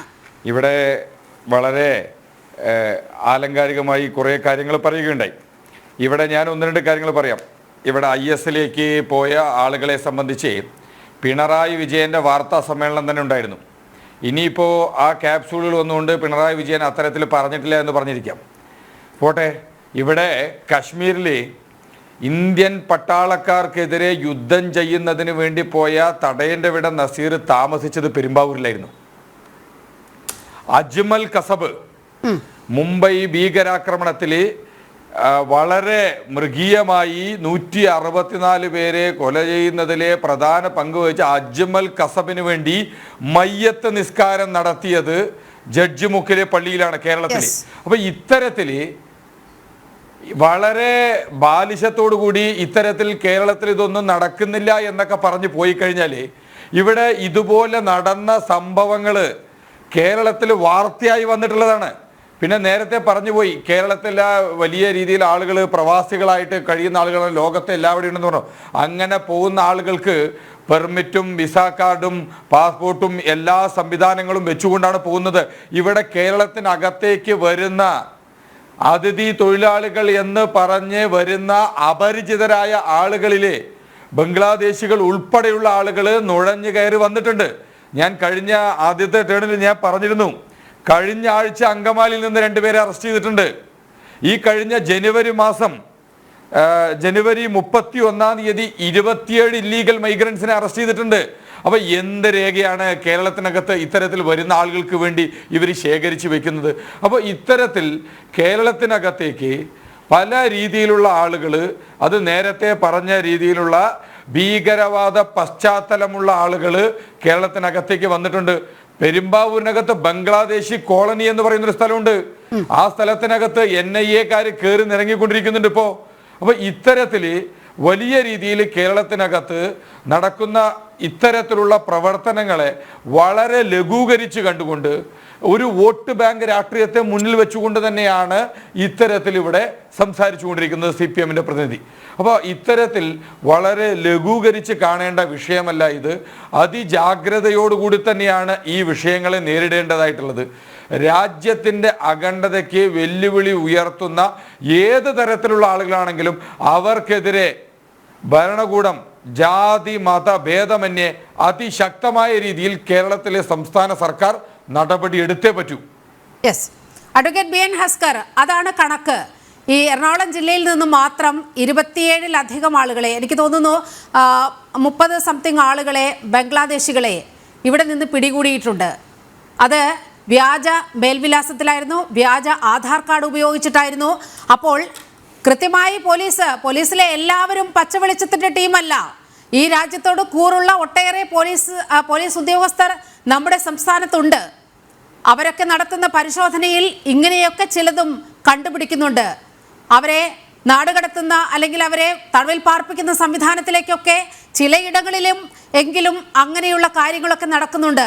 അപ്പോൾ ഇതെല്ലാം പാടെ നിരാകരിച്ചുകൊണ്ട് കേരളം നിങ്ങൾ ഉദ്ദേശിക്കുന്ന ഒരു സ്ഥലമല്ല എന്ന് പറയുമ്പോൾ അത് കണ്ണടച്ചിരുട്ടാക്കലല്ലേ അഡ്വക്കേറ്റ് BN ഹസ്കർ? നിലിമ, നിങ്ങൾ വീണ്ടും ആവർത്തിച്ച് ഇന്ത്യ ഗവൺമെന്റിനെയും BJP നേതൃത്വം നൽകുന്ന മോദി സർക്കാരിനെയും അപമാനിച്ചുകൊണ്ടേയിരിക്കുകയാണ്. കേരളം എന്ന് പറയുന്നത് തീരദേശം മാത്രം അതിർത്തിയായുള്ള ഒരു സംസ്ഥാനമാണ്. ബാക്കി മറ്റു സംസ്ഥാനങ്ങളെ പോലെ നമുക്ക് മറ്റു രാജ്യങ്ങളുമായി അതിർത്തി പങ്കിടുന്ന സ്ഥലമില്ല. ഏതെങ്കിലും അതിർത്തി കടന്ന് ഏതെങ്കിലും ഒരു അന്യരാജ്യക്കാരൻ അതിർത്തി കടന്ന് ഇല്ലീഗൽ മൈഗ്രന്റ് ആയിട്ട് ഇന്ത്യയിലേക്ക് വരുന്നു എങ്കിൽ അതിന്റെ ഉത്തരവാദിത്വം കേരളം കെട്ടിവെക്കരുത്. ഒരു നിമിഷം, ഒരു കാര്യം കൂടി ഞാൻ പറഞ്ഞേക്കാം. കേരളത്തിൽ തലശ്ശേരിയിൽ ഒരു ഉമ്മയുണ്ട്, ഞാൻ അവരുടെ പേര് മറന്നുപോയി, ഇപ്പൊ ഓർക്കാൻ കഴിയുന്നില്ല. ആ അഫ്ഗാനിസ്ഥാനിൽ കൊല്ലപ്പെട്ട മകൻ, ആ ISIS-ൽ ചേർന്ന് കൊല്ലപ്പെട്ട മകന്റെ മയ്യത്ത് കാണരുത് എന്ന് പറഞ്ഞ ഒരു ഉമ്മയെ നിങ്ങൾ ഓർക്കുന്നുണ്ടോ? മുസ്ലിങ്ങൾ, നല്ല മുസ്ലിങ്ങൾ ഇവിടെയുണ്ട്. പക്ഷേ അതിൽപ്പെടുന്ന അവരിൽ 1%, 2% ഇങ്ങനെ വഴിപിഴച്ചു പോകുന്നു എന്നത് മാത്രമാണ് പറയുന്നത്. ഇവിടുത്തെ മുസ്ലിം ജനവിഭാഗം മുഴുവൻ തീവ്രവാദികളാണെന്ന് നമ്മൾ അഭിപ്രായപ്പെടുന്നില്ല. ഇതിൽ 1%-2% വരുന്ന ആളുകൾ വഴിപിഴച്ചു പോകുന്നു. അതാണ് നമ്മൾ കാസർഗോഡ് കണ്ടത്. തൃക്കരിപ്പൂരിൽ നിന്നും 21 പേർ IS-ലേക്ക് കുടിയേറിയത്, IS-ലേക്ക് ചേക്കേറിയത്. ആ ഒരു കണക്ക് വെച്ചുകൊണ്ടാണ് സംസാരിക്കുന്നത് അഡ്വക്കേറ്റ് BN ഹസ്കർ. അതെ, ഒരിക്കലും ഇല്ല. അങ്ങനത്തെ രാജ്യസ്നേഹമുള്ള എത്രയോ മുസ്ലിങ്ങൾ കേരളത്തിലുണ്ട്. അവരതന്നെ പറയുള്ളൂ. നമ്മളൊക്കെ വന്ന് പറയുന്നത് ഇവിടെ കേരളത്തിലുള്ള ഇസ്ലാമിക സഹോദരന്മാരെ ആരും കുറ്റപ്പെടുത്തി പറഞ്ഞിട്ടില്ല. ഇവിടെ അവരുടെ കൂടി പിന്തുണ കൊണ്ടാണ്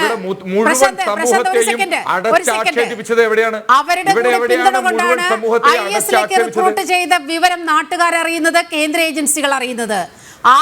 ആ ദേശാഭിമാനികളായ മുസ്ലിം സഹോദരങ്ങൾ നൽകിയ വിവരം അനുസരിച്ച് തന്നെയാണ് ഈ തൃക്കരിപ്പൂരിൽ നിന്നും 21 പേർ ഇസ്രയേലിലേക്ക് പോയിരിക്കുന്നു എന്ന വിവരം പുറത്തറിയുന്നത്. അപ്പോൾ നുസ്രത്ത് പറയൂ. ഈ കേന്ദ്ര ഗവൺമെന്റിനെ, കേന്ദ്ര ഹോം മിനിസ്റ്ററിനെ ഏതിനെ ഇത്ര അപമാനിക്കണ ഇവരോട് എനിക്ക് ചോദിക്കാനുള്ളത്, വിമാനം കോഴിക്കോട് വിമാനത്താവളത്തിൽ ഒരു വിമാനം ലാൻഡ് ചെയ്യണതിന്റെ 3 മണിക്കൂർ മുമ്പ് മാത്രം ഡയറക്ടർക്ക് മെസ്സേജ് ചെയ്ത് ഒരു വിമാനം വരുന്നുണ്ട്, ഇത്ര ആൾക്കാരുണ്ട്, പക്ഷെ അതിന്റെ ഇരട്ടി ആൾക്കാരും കൗണ്ട് ഇല്ലാത്ത ആൾക്കാരും ഞങ്ങൾ തിരിച്ചു പോരുമ്പോ ഉണ്ടാവും, be ready for the arrival and departure എന്ന് പറഞ്ഞ ഒരു മെസ്സേജ് വന്നപ്പോ കേരളത്തില് 3 മണിക്കൂർ മുമ്പ് വരുമ്പോ ഒരു ഏവിയേഷൻ ഡിപ്പാർട്ട്മെന്റും ഒരു ATC കൺട്രോൾ റൂമോ എയർ ട്രാഫിക് കൺട്രോൾ റൂമോ കേരള ഗവൺമെന്റും അറിഞ്ഞില്ല. പൊലച്ചക്കൊരു യുദ്ധവിമാനം വന്ന് നിർത്തി ആൾക്കാരെ, ഇതെന്താ സംഭവിച്ചിട്ട് ആൾക്കാരെ ഇറങ്ങി വരണോ, കൂടെ കയ്യിൽ ഇങ്ങനെ പിടിച്ച ആൾക്കാരെ ഓരോരുത്തരെ കിട്ടുന്നവരെ ചെക്ക് ഇൻ ചെയ്ത് വിമാനത്തിലേക്ക് കയറ്റുമ്പോൾ മാത്രമാണ് കേരളത്തിലെ ഗവൺമെന്റ്, മുഖ്യമന്ത്രി അടക്കമുള്ള കേരള പോലീസും ഈ പറയുന്നവരറിയുന്നത്. അപ്പൊ കേന്ദ്ര ഗവൺമെന്റിനെ അങ്ങനെ അങ്ങോട്ട് കൊച്ചാക്കാൻ നോക്കണ്ട. കാരണം കേന്ദ്ര ഗവൺമെന്റിന്റെ കയ്യിൽ എല്ലാത്തിനും കണക്കുണ്ട്. ഇപ്പൊ ഇവര് വിചാരിക്കുന്നുണ്ടല്ലോ എന്താണ് എന്നിട്ട് നിങ്ങൾ ഇന്ന് കൺട്രോൾ കൊണ്ടുവരാത്ത, ഹമാസിന് എന്താ പിന്നെ ബഹിഷ്കരിക്കാത്തത്, പിന്നെ ബാൻ ചെയ്യാത്തത്, അല്ലെങ്കിൽ ഈ കൂട്ടായ്മകൾ കാണുന്നത് നിങ്ങൾക്കിടയിൽ NIA എല്ലാരും അവിടെ തന്നെ ഉണ്ട്, അതേ രീതി തന്നെ ചെയ്യും. പിന്നെയാണ് കാരണം കേരള പോലീസിലും ഉണ്ട് ഇങ്ങനത്തെ ജിഹാദികൾ എന്ന് പറഞ്ഞ് നമ്മൾ അറിയുന്നുണ്ട്. എനിക്ക് അതിനെ പറ്റി കൂടുതൽ ഡീറ്റെയിൽസ് അറിയില്ല. അതുകൊണ്ട് ഇൻഫർമേഷൻ പുറത്തു പോകുന്നുള്ളത് കൊണ്ടാണ് ഇവിടെ കൂട്ടിച്ചേർക്കാം നുസ്രത്ത്, അതൊന്ന് കൂട്ടിച്ചേർക്കാം. അതായത് NIA സംസ്ഥാന DGPക്ക്, കേരളത്തിന്റെ DGPക്ക് ഒരു റിപ്പോർട്ട് നൽകി. കേരള പോലീസിലെ താഴെ തട്ട് മുതൽ അങ്ങേയറ്റം വരെയുള്ള 873, please note the number 873 police ഉദ്യോഗസ്ഥർക്ക് പോപ്പുലർ ഫ്രണ്ടുമായി അടുത്ത ബന്ധമുണ്ട്. ഇവർക്കെതിരെ നടപടി സ്വീകരിക്കണമെന്ന് ആവശ്യപ്പെട്ടുകൊണ്ട് NIA സംസ്ഥാന DGPക്ക് കത്ത് നൽകി. അങ്ങനെ ആ കത്തിന്റെ അടിസ്ഥാനത്തിൽ എന്ത് നടപടി സ്വീകരിച്ചു അഡ്വക്കേറ്റ് BN ഹസ്കർ? അതുപോലെ തന്നെ മറ്റൊരു വാർത്തയും കേരളത്തിലുണ്ടായിരുന്നു. അല്ല, ഇതിനൊന്നും മറുപടി പറയൂ, എന്നിട്ട് നമുക്ക് അടുത്ത ചോദ്യത്തിലേക്ക് വരാം. ഇതിനൊന്നും മറുപടി പറയൂ പ്ലീസ്. അതിന് ഞാൻ പറയാമേ. RSSന്റെ സ്ലീപ്പിംഗ്സ് ഇൻ കേരള പോലീസിലുണ്ട് എന്നൊരു വാർത്തയുണ്ടായിരുന്നു. RSS രാജ്യത്തിനെതിരെ യുദ്ധം പ്രഖ്യാപിക്കുന്ന സംഘടനയൊന്നുമല്ല.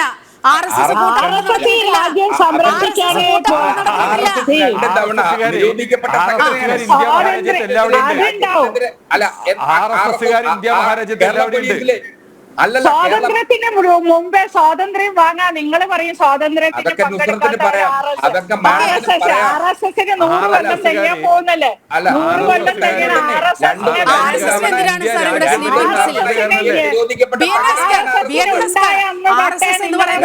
നിരോധിത സംഘടനയൊന്നുമല്ല ഇവിടെ സ്ലീപ്പിംഗ് സെല്ലായിട്ട് പ്രവർത്തിക്കാൻ. ഇവിടെ ജനങ്ങൾക്കിടയിൽ വളരെ കൃത്യമായി സുതാര്യതയോടെ പ്രവർത്തിക്കുന്ന സംഘടന തന്നെയാണ്, സാംസ്കാരിക സംഘടന തന്നെയാണ് RSS. എന്നോടാണ് ചോദ്യം.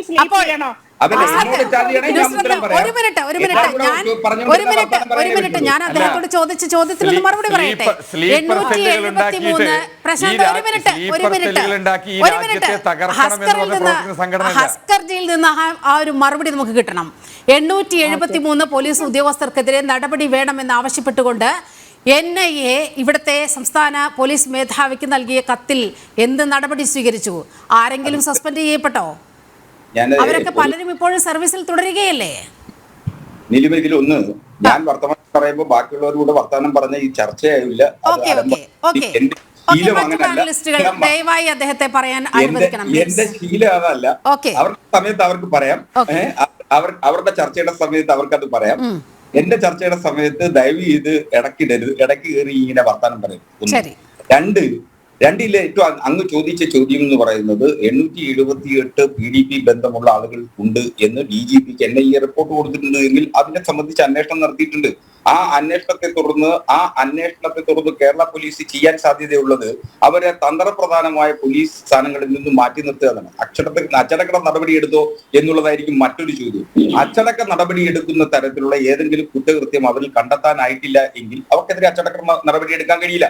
മറിച്ച് ഏതെങ്കിലും കുറ്റകൃത്യം കണ്ടിട്ടുണ്ടെങ്കിൽ എത്ര പോലീസ് ഉദ്യോഗസ്ഥന്മാരെയാണ് കേരള പോലീസിൽ നിന്ന് ഈ ഗവൺമെന്റിന്റെ കാലഘട്ടത്തിൽ പുറത്താക്കിയിട്ടുള്ളതെന്ന് അറിയാം. തെറ്റു ചെയ്തപ്പെട്ടുള്ള എല്ലാ ഉദ്യോഗസ്ഥന്മാരെയും ചെവിക്ക് പിടിച്ച് സേനയിൽ നിന്ന് പുറത്താക്കാൻ അത്യാവശ്യം ഈ പറയുന്നത് പോലെ പണം വാങ്ങുക, അങ്ങനെയൊക്കെയുള്ള കാര്യങ്ങളിലാണ്, ഭീഷണിപ്പെടുത്തുക, അങ്ങനെയുള്ള കാര്യങ്ങളിൽ.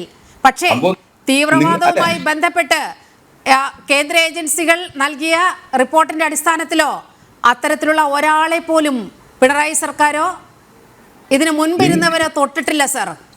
തീവ്രവാദ പ്രവർത്തനം എന്നല്ല, ഏതു തെറ്റു ചെയ്താലും ആ കുറ്റകൃത്യത്തിൽ ഏർപ്പെടുന്ന പോലീസ് ഉദ്യോഗസ്ഥരെ സേനയ്ക്ക് പുറത്താക്കുക എന്നുള്ളതാണ്. സുഭാഷ് ബാബു സർ, ഈ വിഷയത്തിൽ അങ്ങേക്ക് കുറച്ച് കാര്യങ്ങൾ പറയാനുണ്ടാകുമെന്നാണ് ഞാൻ വിശ്വസിക്കുന്നത്.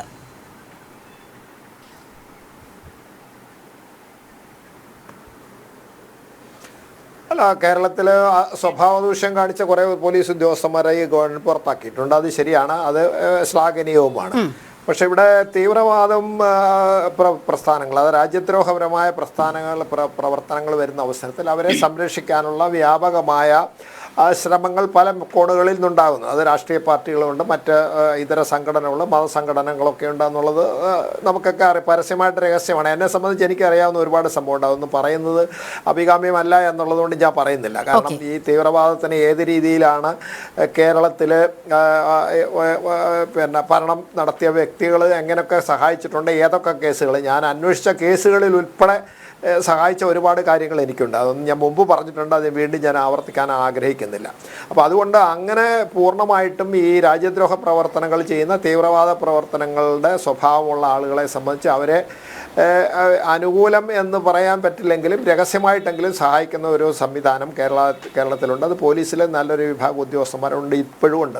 പക്ഷേ ഇപ്പോൾ ഈ 873 ഉദ്യോഗസ്ഥന്മാരെ സംബന്ധിച്ച് അവർ ലിസ്റ്റ് കൊടുത്തു എന്ന് പറഞ്ഞ ശരിയാണ്. അത് PFIയുമായിട്ട് അവർക്ക് ബന്ധമുണ്ട് എന്ന് പറഞ്ഞിട്ടാണ്. പക്ഷേ PFI നിരോധിച്ചതിന് ശേഷം ആ PFIയിൽ അറസ്റ്റ് ചെയ്യപ്പെട്ട വ്യക്തികളെ ചോദ്യം ചെയ്തതിൽ നിന്ന് കിട്ടിയ വിവരങ്ങളുടെ അടിസ്ഥാനത്തിലാണ്. അതുകൊണ്ട് അതിനുശേഷം ഇവർക്ക് ബന്ധം ഇല്ല എന്നുള്ളത് കൊണ്ട് ചിലപ്പോൾ പോലീസ് ഉദ്യോഗസ്ഥന് അച്ചടക്ക നടപടി എടുക്കുന്നതിന് വേണ്ടി സാധ്യമല്ല. കാരണം മുമ്പ് പക്ഷേ സർ മറ്റൊരു റിപ്പോർട്ടുണ്ട്, ഈ PFIയിൽ ഉണ്ടായിരുന്ന, അതായത് ഈ PFIയിൽ ഉണ്ടായിരുന്ന മുൻനിര നേതാക്കളാണ് അറസ്റ്റ് ചെയ്യപ്പെട്ടത്. ഈ രണ്ടാം നിര നേതാക്കളെല്ലാം SDPI എന്ന് പറയുന്ന സംഘടനയിലേക്ക് ചേക്കേറുന്ന ഒരു സാഹചര്യമുണ്ടായി. അപ്പോൾ അതിനെതിരെ വലിയ മുന്നറിയിപ്പ് കേന്ദ്ര സർക്കാർ പലതവണ മുന്നോട്ട് വെച്ചിട്ടുണ്ട്. അപ്പോൾ പേര് മാറി എന്ന് മാത്രമേ ഉള്ളൂ, ആ പ്രസ്ഥാനം അതുപോലെ നിലനിൽക്കുന്നു. ആ പ്രസ്ഥാനം മുന്നോട്ട് വെക്കുന്ന ആശയം അതേപടി പിന്തുടരപ്പെടുകയും ചെയ്യുന്നുണ്ട്.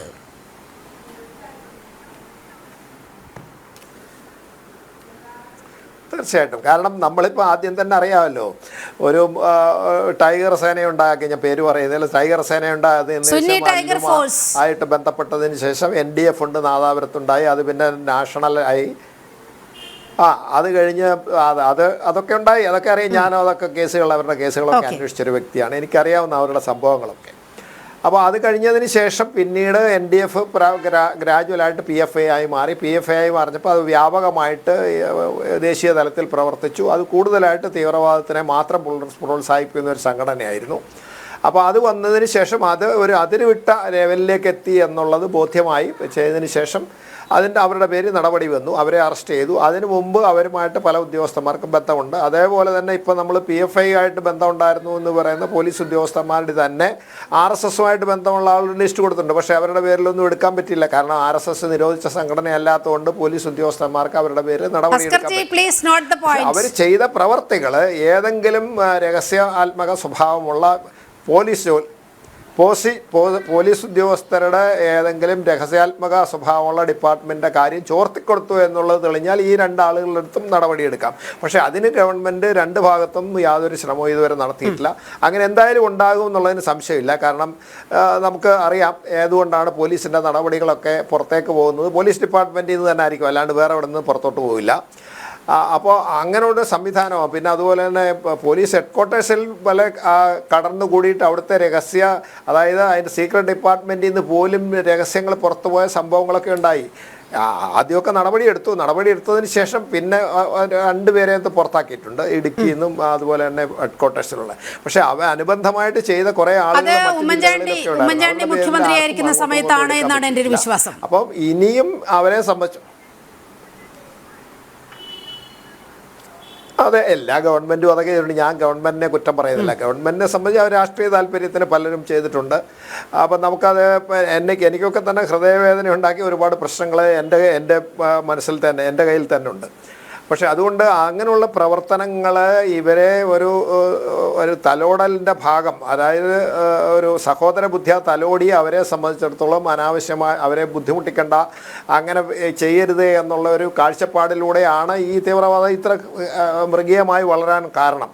അതുകൊണ്ടാണല്ലോ നമ്മളിപ്പം പിന്നെ അവലും മലരും എന്ന് പറഞ്ഞ മുദ്രാവാക്യമൊക്കെ ഇട്ട് അത് കഴിഞ്ഞൊരു പരിധി വിട്ടുപോയി. പരിധി വിട്ടതിന് ശേഷം പിന്നെ വരാൻ പോകുന്ന വലിയ ആക്രമവും ഇതേമാതിരി പിന്നെ പരസ്പരം ആക്രമിക്കുകയും കൊലയും ഒക്കെ നടക്കാവുന്ന ഒരു സാഹചര്യത്തിലേക്ക് എത്തിയെന്നാണ് ആ സമയത്തുണ്ടായിരുന്ന വിവരം. അതിനെ തുടർന്നിട്ടാണ് ഇങ്ങനെയുള്ള കടുങ്കൈയൊക്കെ ചെയ്ത് കുറേ അധികം ആളുകളെ അറസ്റ്റ് ചെയ്യുകയും മറ്റും ചെയ്ത്. അവരിൽ നിന്ന് ഒരുപാട് വിവരം പോലീസിന് കിട്ടിയിട്ടുണ്ട്. അതിന് അനുബന്ധമായിട്ട് അന്വേഷണം നടത്തിയിട്ടാണ് പിന്നെ ഇടയ്ക്കിടയ്ക്ക് ഇങ്ങനെ അറസ്റ്റുകൾ നടന്നുകൊണ്ടിരിക്കുന്നു.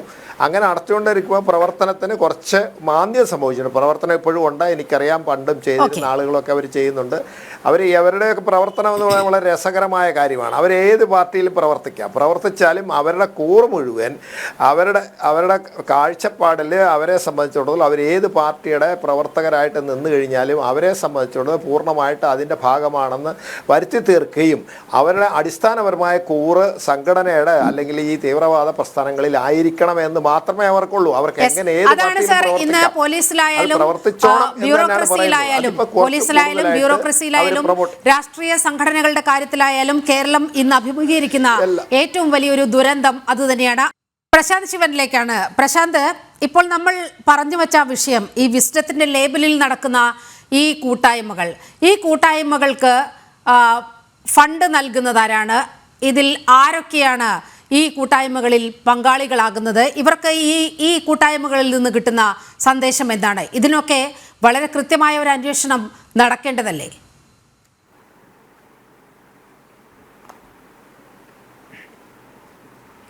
ഇവിടെ നേരത്തെ സൂചിപ്പിച്ച സമയത്ത് ഇവിടുത്തെ രാജ്യവിരുദ്ധ ശക്തികൾക്കെതിരെ സംസാരിച്ച സമയത്ത്, അതുപോലെ തന്നെ ഇവിടുത്തെ ജിഹാദി ഭീകരവാദ പ്രവർത്തനങ്ങൾക്കെതിരെ പറഞ്ഞ സമയത്ത് അത് ഇന്നാട്ടിലെ ഇസ്ലാമിക സഹോദരന്മാർക്കെതിരെ വഴിതിരിച്ചു വിടാൻ വേണ്ടിയിട്ട് CPM-ന്റെ പ്രതിനിധി ബോധപൂർവമായ ശ്രമമുണ്ടായി. വളരെ കൃത്യമായി തന്നെ പറയാം, കേരളത്തിലെ ഈ രാജ്യ താല്പര്യങ്ങളോടൊപ്പം നിൽക്കുന്ന നിരവധി ഇസ്ലാമിക സഹോദരന്മാരുണ്ട്. ഞങ്ങൾ എതിർക്കുന്നത് ഇവിടുത്തെ രാജ്യവിരുദ്ധ ശക്തികളെയാണ്, ഇവിടുത്തെ ഭീകരവാദ പ്രവർത്തനങ്ങളെയാണ്. ഇത്തരത്തിലുള്ള കാര്യങ്ങൾക്കെതിരെ വരുന്ന സമയത്ത് അത് മൊത്തം സമൂഹത്തിനെതിരെ വഴിതിരിച്ചിടുവാനായിട്ട് ബോധപൂർവം ഇവിടുത്തെ കോൺഗ്രസിൻ്റെയും CPM-ൻ്റെയും ആളുകൾ ശ്രമിക്കുന്നുണ്ട്. അത് തന്നെയാണ് ഈ ചർച്ചയിലും കണ്ടത്. പിന്നെ നേരത്തെ ഈ പറഞ്ഞ കൂട്ടത്തിലെ പറഞ്ഞു പോയ ചില കാര്യങ്ങൾ ഉണ്ടായിരുന്നു. അപ്പോൾ അതിനകത്ത് ഈ പറഞ്ഞ കേരളത്തിലെ ഓരോ കാര്യങ്ങളെ സംബന്ധിച്ച് പറഞ്ഞപ്പോൾ ഞാൻ നേരത്തെ പറഞ്ഞ കൂട്ടത്തിൽ അത് പൂർണ്ണമാക്കാൻ പറ്റിയില്ല. തടയൻ്റെ ഇവിടെ നസീറിൻ്റെ കാര്യമൊക്കെ പറഞ്ഞ സമയത്ത് ഇവിടെ പാരീസ് ഭീകരാക്രമണത്തിലും ശ്രീലങ്കൻ ഭീകരാക്രമണത്തിലും എല്ലാം ഉദ്യോഗസ്ഥന്മാരെ അന്വേഷിച്ച് അവസാനം തപ്പിയെത്തിയത് ഈ കേരളത്തിലേക്ക് തന്നെയാണ്. ഈ കേരളത്തിനെ ഭീകരവാദികളുടെ ഒരു സുരക്ഷിത കേന്ദ്രമാക്കി മാറ്റുന്നതിന് ഇവിടെ മാറി മാറി ഭരിച്ച സർക്കാരുകൾ അതിനുവേണ്ട ഒത്താശ ചെയ്തു കൊടുത്തിട്ടുണ്ട്. ഇവിടെ ഇത്തരത്തിൽ വിസ്ഡത്തിന്റെ പേരിൽ നടക്കുന്ന ഈ യോഗങ്ങൾക്കും കൂടിച്ചേരലുകൾക്കും എല്ലാം വരുന്ന ആളുകളെ സംബന്ധിച്ച് അവിടെ ഇരിക്കുന്ന ആളുകൾ ബംഗ്ലാദേശിൽ നിന്ന് ആളുകളുണ്ടോ, ബംഗാളിൽ നിന്നുള്ള ആളുകളുണ്ടോ എന്നതിനെ സംബന്ധിച്ച് സംസ്ഥാന സർക്കാരിന് പോലും അവ്യക്തതയുണ്ട്. കേവലം വോട്ട് ബാങ്ക് രാഷ്ട്രീയത്തെ മാത്രം മുന്നിൽ നിർത്തിക്കൊണ്ട് ഇത്തരത്തിലുള്ള കാര്യങ്ങളെ സംബന്ധിച്ച് കൃത്യമായ അന്വേഷണം നടത്തുന്നതിന് ഇവിടുത്തെ സർക്കാർ സംവിധാനങ്ങൾ മുതിരുന്നില്ല. ഇതിനു പുറകിൽ ആരെല്ലാം ഫണ്ടിങ് ഏജന്റായി പ്രവർത്തിക്കുന്നുണ്ട് എന്നതിനെ സംബന്ധിച്ചിട്ടുള്ള അന്വേഷണം നടത്തുന്നതിന് ഇവിടുത്തെ സംസ്ഥാന ഇന്റലിജൻസ് സംവിധാനങ്ങളോ സംസ്ഥാന ആന്റി ടെററിസ്റ്റ് സ്ക്വാഡുകളോ അതിനുവേണ്ട പ്രത്യേക പരിശ്രമങ്ങൾ നടത്തുന്നില്ല.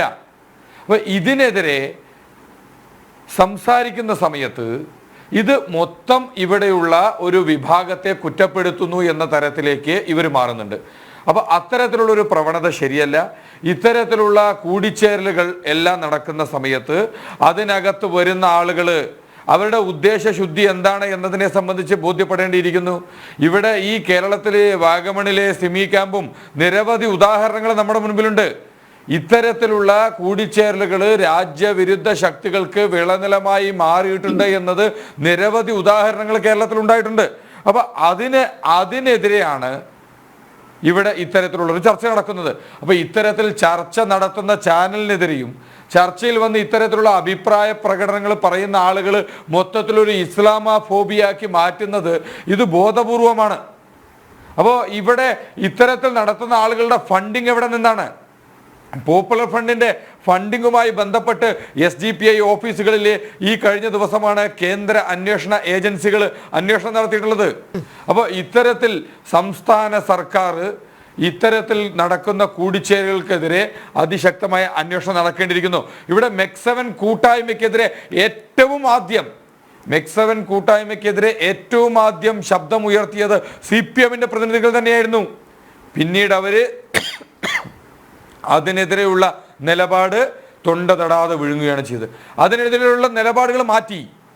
അപ്പോൾ ഇത്തരത്തിൽ വോട്ട് ബാങ്ക് രാഷ്ട്രീയത്തെ മാത്രം മുന്നിൽ വെച്ചുകൊണ്ട് ഇത്തരത്തിലുള്ള ഭീകരവാദ പ്രവർത്തനങ്ങൾക്ക് തണലേകുന്ന പരിപാടി ഇവിടുത്തെ സംസ്ഥാന സർക്കാർ അവസാനിപ്പിക്കുവാൻ തയ്യാറാവണം. ഇതിനെതിരെ അതിശക്തമായ നടപടികളുമായി സംസ്ഥാന സർക്കാർ മുന്നോട്ട് പോകണമെന്നാണ് ഞങ്ങൾക്ക് ആവശ്യപ്പെടാനായിട്ടുള്ളത്. അഡ്വക്കേറ്റ് BN ഹസ്കർ അതാണ് ആവശ്യപ്പെടുന്നത്. സർക്കാർ ഈ വിഷയത്തിൽ ഇടപെടേണ്ടതല്ലേ? കാരണം അങ്ങ് കേന്ദ്ര ഏജൻസികളെ പഴിച്ചുകൊണ്ട് സംസാരിച്ചു. ഇപ്പോൾ മോദിയെയും അമിത്ഷായുമാണ് ഇതിൽ ഉത്തരവാദികൾ എന്ന രീതിയിൽ സംസാരിച്ചു. ഡൽഹി ഗവൺമെന്റിന്റെ കാര്യം എടുത്തു നോക്കൂ. ഈ ഡൽഹി ഗവൺമെന്റിൽ എന്താണ് സംഭവിച്ചത്? ഡൽഹിയിൽ നിന്ന് എത്രയോ റോഹിംഗ്യൻസിനെയും ബംഗ്ലാദേശികളെയും രേഖകളില്ലാതെ ഈ രാജ്യത്ത് താമസിക്കുന്ന എത്ര പേരെ ഡൽഹി സർക്കാരിന്, ഡൽഹി പോലീസിന് പുറത്താക്കാൻ കഴിഞ്ഞു? അത് വളരെ കൃത്യമായി ഒരു സർക്കാരിൻ്റെ ഇച്ഛാശക്തിയുടെ പ്രതിഫലനമായി മാത്രമേ അതിനെ കാണാൻ കഴിയൂ. അതുപോലെ തന്നെ മറ്റു ചില സംസ്ഥാനങ്ങളും അവിടെ അനധികൃതമായി താമസിക്കുന്നവരെ യഥാർത്ഥത്തിൽ പരിശോധന നടത്തി തിരിച്ചയക്കേണ്ടത് അവിടുത്തെ സംസ്ഥാന പോലീസിൻ്റെ വളരെ കൃത്യമായ ഇടപെടൽ അനിവാര്യമാണ്. അങ്ങനെയാണ് അവിടെയൊക്കെ നടന്നത്. പക്ഷേ എന്തുകൊണ്ടത് കേരളത്തിൽ നടക്കുന്നില്ല എന്നാണ് ചോദിക്കുന്നത്. ഇതിൽ രണ്ട് പ്രശ്നം ഇക്കാര്യത്തിലുള്ളത്. ഒന്നാമതായി, സലഫി പ്രസ്ഥാനം ഇന്ത്യയിൽ നിരോധിക്കപ്പെട്ടിട്ടുള്ള സംഘടനയല്ല. RSSന് ശാഖ നടത്താൻ, വിശ്വാസികളെ കൂട്ടിച്ചേർത്തുകൊണ്ട് ശാഖ നടത്താനുള്ള അവകാശമുണ്ടെങ്കിൽ സലഫി പ്രസ്ഥാനത്തിനും നിശ്ചയമായും അവരുടെ വിശ്വാസികളെ ചേർത്ത് പിടിച്ചുകൊണ്ട് ഇത്തരം യോഗങ്ങൾ ചേരുന്നതിനുള്ള അവകാശം ഒരു നിരോധിത സംഘടന അല്ലാത്തപ്പോൾ. രണ്ട്, നിങ്ങളിപ്പോ പറയുന്നത് അതിൽ ഏതൊക്കെയോ റോഹിംഗ്യകളും ബംഗ്ലാദേശികളും ഉണ്ടെങ്കിൽ കണ്ടെത്തുന്നേ, അവരെ കഴുത്തിന് പിടിച്ച് പുറത്തു കൊണ്ടുപോകുന്നതിന് ഞങ്ങൾക്ക് അഭിപ്രായ വ്യത്യാസമൊന്നുമില്ല. പക്ഷെ നിങ്ങൾ ഇങ്ങനെ പറഞ്ഞുകൊണ്ട് മുസ്ലിങ്ങൾ ഒരു സ്ഥലത്ത് കൂട്ടം ചേരുന്നത് ഏതോ തരത്തിൽ കേരളം ഭയക്കണം എന്ന അർത്ഥത്തിൽ പറയുമ്പോൾ ഇത് ഇസ്ലാമോഫോബിയ അല്ലാതെ മറ്റെന്താ? നിങ്ങൾ കേരളത്തിലെ ദേശീയ മുസ്ലിങ്ങളെ മുഴുവൻ ചേർത്ത് പിടിക്കുന്നു എന്ന് പറയുമ്പോൾ നിങ്ങളുടെ സംസ്ഥാന പ്രസിഡന്റ്, BJPയുടെ സംസ്ഥാന പ്രസിഡന്റ് കളമശ്ശേരി ബോംബ് സ്ഫോടനത്തെ തുറന്ന് പറഞ്ഞത് ഇപ്പോഴും ഞങ്ങളുടെ കാതുകളിലൊക്കെ മുഴങ്ങുക. നിങ്ങൾ മറന്നു കാണും. എന്താ പറഞ്ഞേ? അതേതോ ജിഹാദി ആക്രമണം എന്നാ പറഞ്ഞേ. അപ്പൊ അത്തരത്തിൽ അത്തരത്തിൽ കേരളത്തിൽ അല്ല അഡ്വക്കേറ്റ് BN ഹസ്കർ, അതിന്റെ അന്വേഷണം ഒന്നും പൂർത്തീകരിച്ചിട്ടില്ല. അതിന്റെ അന്വേഷണം ഇപ്പോഴും നടക്കുന്നേ ഉള്ളൂ. ഇയാളെ ബോംബുണ്ടാക്കാൻ പഠിപ്പിച്ചത്, സൗദി അറേബ്യയിൽ വെച്ച് ബോംബുണ്ടാക്കാൻ പഠിപ്പിച്ചത് ആരാണ് എന്ന രീതിയിൽ അവിടെ റോയും NIA-യും ഒക്കെ അന്വേഷണം തുടങ്ങിയിട്ടുണ്ട്. അത് വളരെ കൃത്യമായി അന്വേഷിക്കുന്നുണ്ട്. അങ്ങനെ അത്ര വിശുദ്ധനൊന്നുമല്ല.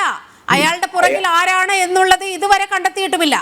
അത് ഇത്രയും വലിയ ഏജൻസികളായിട്ടുള്ള റോയും ഇന്റലിജൻസ് ബ്യൂറോയ്ക്ക് ഇത്രയും ദിവസം അന്വേഷിച്ചിട്ടും അയാളുടെ പിന്നിൽ ആരാണെന്നും അന്താരാഷ്ട്ര ബന്ധമുണ്ടെങ്കിൽ കണ്ടെത്താൻ കഴിഞ്ഞിട്ടില്ലെങ്കിൽ പിന്നെ ഈ സ്ഥാപനങ്ങൾ കൊണ്ട് ഇന്ത്യക്ക് എന്ത് പ്രയോജനമെന്ന് ചോദിക്കേണ്ടി വരും. മാത്രമല്ല, ഡൽഹിയിൽ അങ്ങ് പറഞ്ഞതുപോലെ ഡൽഹി പോലീസ് എന്ന് പറയുന്ന കേന്ദ്ര സർക്കാരിന്റെ കീഴിലുള്ളതാണ്. ആ കേന്ദ്ര സർക്കാരിന്റെ കീഴിലുള്ള ഡൽഹി പോലീസിന് വളരെ ചെറിയ ഒരു സംസ്ഥാനത്ത് വളരെ എളുപ്പത്തിൽ കഴിയും. നിങ്ങൾ ഇങ്ങനെ തെറ്റിദ്ധരിപ്പിക്കുന്നത് അല്ല, ഉത്തരാഖണ്ഡിൽ ചെയ്യാൻ കഴിയുന്നേ. ഹരിയാനയിലോ? ഞാൻ പറയട്ടെ, ഹരിയാനയിലൊന്നും എന്തായാലും കേന്ദ്ര പോലീസ് അല്ലല്ലോ. അല്ല, കേരളത്തെ സംബന്ധിച്ചിടത്തോളം കേരള പോലീസിന് ഈ നാളെ നിങ്ങൾ ഇത്തരം തെറ്റിദ്ധാരണാജനകമായിട്ടുള്ള വാർത്തകൾ പ്രസിദ്ധീകരിക്കുകയും ഇത്തരം വാദമുഖങ്ങൾ നിരത്തുന്നത് മൂലം പാവപ്പെട്ട ലക്ഷക്കണക്കിന് അതിഥി തൊഴിലാളികൾ ജോലി ചെയ്യുന്ന ഒരു സംസ്ഥാനമാണ് കേരളം. ഇവിടുത്തെ കൺസ്ട്രക്ഷൻ മേഖലയിലെ 99% പണിയെടുക്കുന്നത് അന്യ സംസ്ഥാനത്ത് നിന്ന് വന്നിട്ടുള്ള ഈ അതിഥി തൊഴിലാളികളാണ്. അത് വളരെ ഇവിടെ ഉപജീവനത്തിനായി വരുന്ന ആളുകളെയല്ല ഇത് ഉദ്ദേശിക്കുന്നത്. ഇതിനകത്ത് വിധ്വംസക പ്രവർത്തനവുമായി വന്ന് ഈ രാജ്യത്തിനെതിരെ യുദ്ധം ചെയ്യാൻ വരുന്ന ആളുകളെ കുറിച്ച് മാത്രമാണ് ജനം TV ഉത്കണ്ഠപ്പെടുന്നത്. നിങ്ങളുടെ ഉത്കണ്ഠ എന്ന് പറയുന്നത് കൃത്യമായ രാഷ്ട്രീയ അജണ്ട കൂടി വെച്ചിട്ടുള്ള ഉത്കണ്ഠയാണ്. നിങ്ങളുടെ ഉത്കണ്ഠ നുസ്രത്ത്, ഇതൊക്കെ എങ്ങനെ ഒരു പൊളിറ്റിക്കൽ അജണ്ട എന്ന് നമുക്ക് പറയാൻ കഴിയും? ഈ കേരളത്തെ സംബന്ധിച്ചുള്ള കാര്യങ്ങൾ, എത്ര പോപ്പുലർ ഫ്രണ്ട് നേതാക്കളാണ് ഇപ്പോൾ തീഹാർ ജയിലിൽ കിടക്കുന്നത്? എത്ര SDPI നേതാക്കളാണ് ഇപ്പോഴും ചോദ്യം ചെയ്യപ്പെടുന്നത്? കേന്ദ്ര ഏജൻസികളുടെ ചോദ്യം ചെയ്യലിന് വിധേയരായി എത്ര SDPI നേതാക്കളുണ്ട്? 21 പേർ തൃക്കരിപ്പൂരിൽ നിന്നും IS-ലേക്ക്. ഒരു സെക്കൻഡ് പ്രശാന്ത്, നുസ്രത്തിലേക്ക് പോയ ശേഷം പ്രശാന്തിലേക്ക് ഞാൻ വരാം. അപ്പോൾ നമ്മുടെ നിമിഷ ഫാത്തിമ, മെറിൻ ജോസഫ്, ഈ പെൺകുട്ടികൾ എവിടെയാണ്? യമനിലെ ഏതോ ജയിലിൽ കഴിയുകയാണ്. നിമിഷപ്രിയയുടെ മകൾക്ക് എത്ര പ്രായമായിട്ടുണ്ടാകും? 5 വയസ്സ്. അതൊരു പെൺകുട്ടിയാണ്. ഇത് കേരളത്തിൻ്റെ വലിയൊരു ദുരന്തമാണ് അഡ്വക്കേറ്റ് ബി എൻ ഹസ്കർ. ഇതിനെ കണ്ടില്ലെന്ന് നടിച്ചുകൊണ്ട് നിങ്ങളിവിടെ ലവ് ജിഹാദ് ഇല്ലെന്ന് പറയുന്നു. പക്ഷേ ലവ് ജിഹാദിൻ്റെ ജീവിക്കുന്ന രക്തസാക്ഷികൾ യമൻ ജയിലിലുണ്ട് സാർ. ഇതൊക്കെ കണ്ടുകൊണ്ട് 4 or 5 വോട്ടിന് വേണ്ടി ഇതൊന്നും ഇവിടെ നടക്കുന്നില്ല, കൊച്ചു കേരളം സുന്ദരമാണ്, സുരഭിലമാണ് എന്ന് പറയുന്നതിനോട് തൽക്കാലം യോജിക്കാൻ കഴിയില്ല. നുസ്രത്ത്, ഇവരിപ്പോ സംഗമങ്ങൾ നടത്തുമ്പോ മതേതരം പറയണോ, ഞങ്ങളുടെ സംഘടന പറയണോ? അപ്പൊ ഇവിടെ കേരളത്തിൽ ഒരു വിഷയമുണ്ട്. എന്താ വെച്ചാല് ഇപ്പൊ ക്ഷേത്രങ്ങളിൽ പോയി ഇവര് നോമ്പ് തുറണ്ടാക്കും. അതിനൊരു വിരോധമില്ല. വേറെ ആരെങ്കിലും അമ്പലത്തിൽ പോയി എന്തെങ്കിലും ഇപ്പൊ മമ്മൂട്ടിക്ക് വേണ്ടി ഒരിത് കഴിച്ചതിന്, ഒരു വഴിപാട് കഴിച്ചതിന് ഇവിടുത്തെ എല്ലാ പണ്ഡിതന്മാരും സംസാരിച്ചു. തെറ്റാണ്. അപ്പൊ ഇതാണ് ഇതിനുള്ള ഈ 2 വശങ്ങൾ. അത് പറഞ്ഞ് എതിർത്ത് പറയാന് ഹിന്ദുവിന് ഒരു പ്രശ്നം വരുമ്പോ പറയാൻ കേരളത്തിൽ മാത്രമേ ഇന്ത്യയിൽ ആൾക്കാരില്ലാത്തുള്ളൂ. അതാണ്. പക്ഷെ അവിടെ ഹിന്ദുവിന്റെ ശത്രു തന്നെയാണെന്നാണ് ഞാൻ മനസ്സിലാക്കുന്നത്. കാരണം പല ആൾക്കാരും ഈ ഒരു എതിർപ്പിനോട് പോയി കമ്മ്യൂണിസത്തിലും ഈ കോൺഗ്രസിനെയും ഒക്കെ സപ്പോർട്ട് ചെയ്യാൻ വേണ്ടിയിട്ട് നന്നായിട്ട് പ്രവർത്തിക്കുന്നുണ്ട്. അതുകൊണ്ട് മാത്രമാണ് ലോകത്തെ എവിടെ കോൺഗ്രസിന് എന്ത് അടിവേരടങ്ങിയാലും കേരളത്തിലെ കോൺഗ്രസിന് ഒന്നും തന്നെ സംഭവിക്കില്ല. കണ്ടിട്ടില്ല. അപ്പൊ ഈ ഒരു പ്രചോദനമാണ് ഇവർക്ക് ഇത്ര ധൈര്യം അവിടെ. ബാക്കിയുള്ളവർക്ക് എന്ത് മതേതരം പറഞ്ഞിട്ട് മുമ്പിൽ മതേതരം പറയും. എന്ത് മതേതരം അവർക്കുള്ളത്? നോമ്പ് നോൽക്കുന്നവനും എന്താണ് എന്തെങ്കിലും ഭക്ഷണം ഏതെങ്കിലും ജാഥയിൽ മുസ്ലിങ്ങൾ പോണവൻ കൊടുക്കുന്നവന് സ്വർഗത്ത് പോണവന്, ഇപ്പുറത്ത് വന്ന് അമ്പലത്തിൽ പോണവന്റെ കൂടെ ഒന്ന് പോയി അമ്പലത്തിൽ കയറി അവിടെ പോണവന് നരകത്തില്. ഈ സാധനം പറയണവരെങ്ങനെ മതേതരം എന്നുള്ള വാക്കോരെ വിളിക്കുക? അത് പറയും. ഇന്നലെ മെനയാന്ന് എനിക്കൊരു സംഭവം ഉണ്ടായി. മറ്റേ വിഘ്നേഷ് നമ്മളെ ക്രിക്കറ്റിലെ താരായ വിഘ്നേഷ് ഭാസ്കരൻ തോന്നുന്നു. അതിനെ പറ്റി ഒരു പോസ്റ്റ് ഇട്ട് വിഘ്നേഷിനെ പറ്റി. അപ്പൊ സഹായിച്ച ഒരു സുഹൃത്ത്, ഈ വഴിയിലേക്ക് വരാൻ സഹായിച്ച ഒരു സുഹൃത്തിനും അച്ഛനമ്മക്ക് അഭിവാദ്യങ്ങൾ പറഞ്ഞു. അതിന്റെ അടിയിൽ വന്ന് എഴുതിയ തെറി നിങ്ങൾ കാണണം. ഞാനൊരു സുഹൃത്തിനെ ഉദ്ദേശിച്ചുള്ളൂ. കാരണം എന്നെ സംബന്ധിച്ചിട്ട് ഞാൻ മുസ്ലിം, എൻ്റെ അമ്മയുടെ അച്ഛൻ്റെ മതം മുസ്ലിം ആയതുകൊണ്ട് ഞാൻ മുസ്ലിമാണ്. പക്ഷെ ഞാൻ എന്നെ ജനിപ്പിച്ച ദൈവത്തിൽ മാത്രം വിശ്വസിക്കുന്നതാണ്.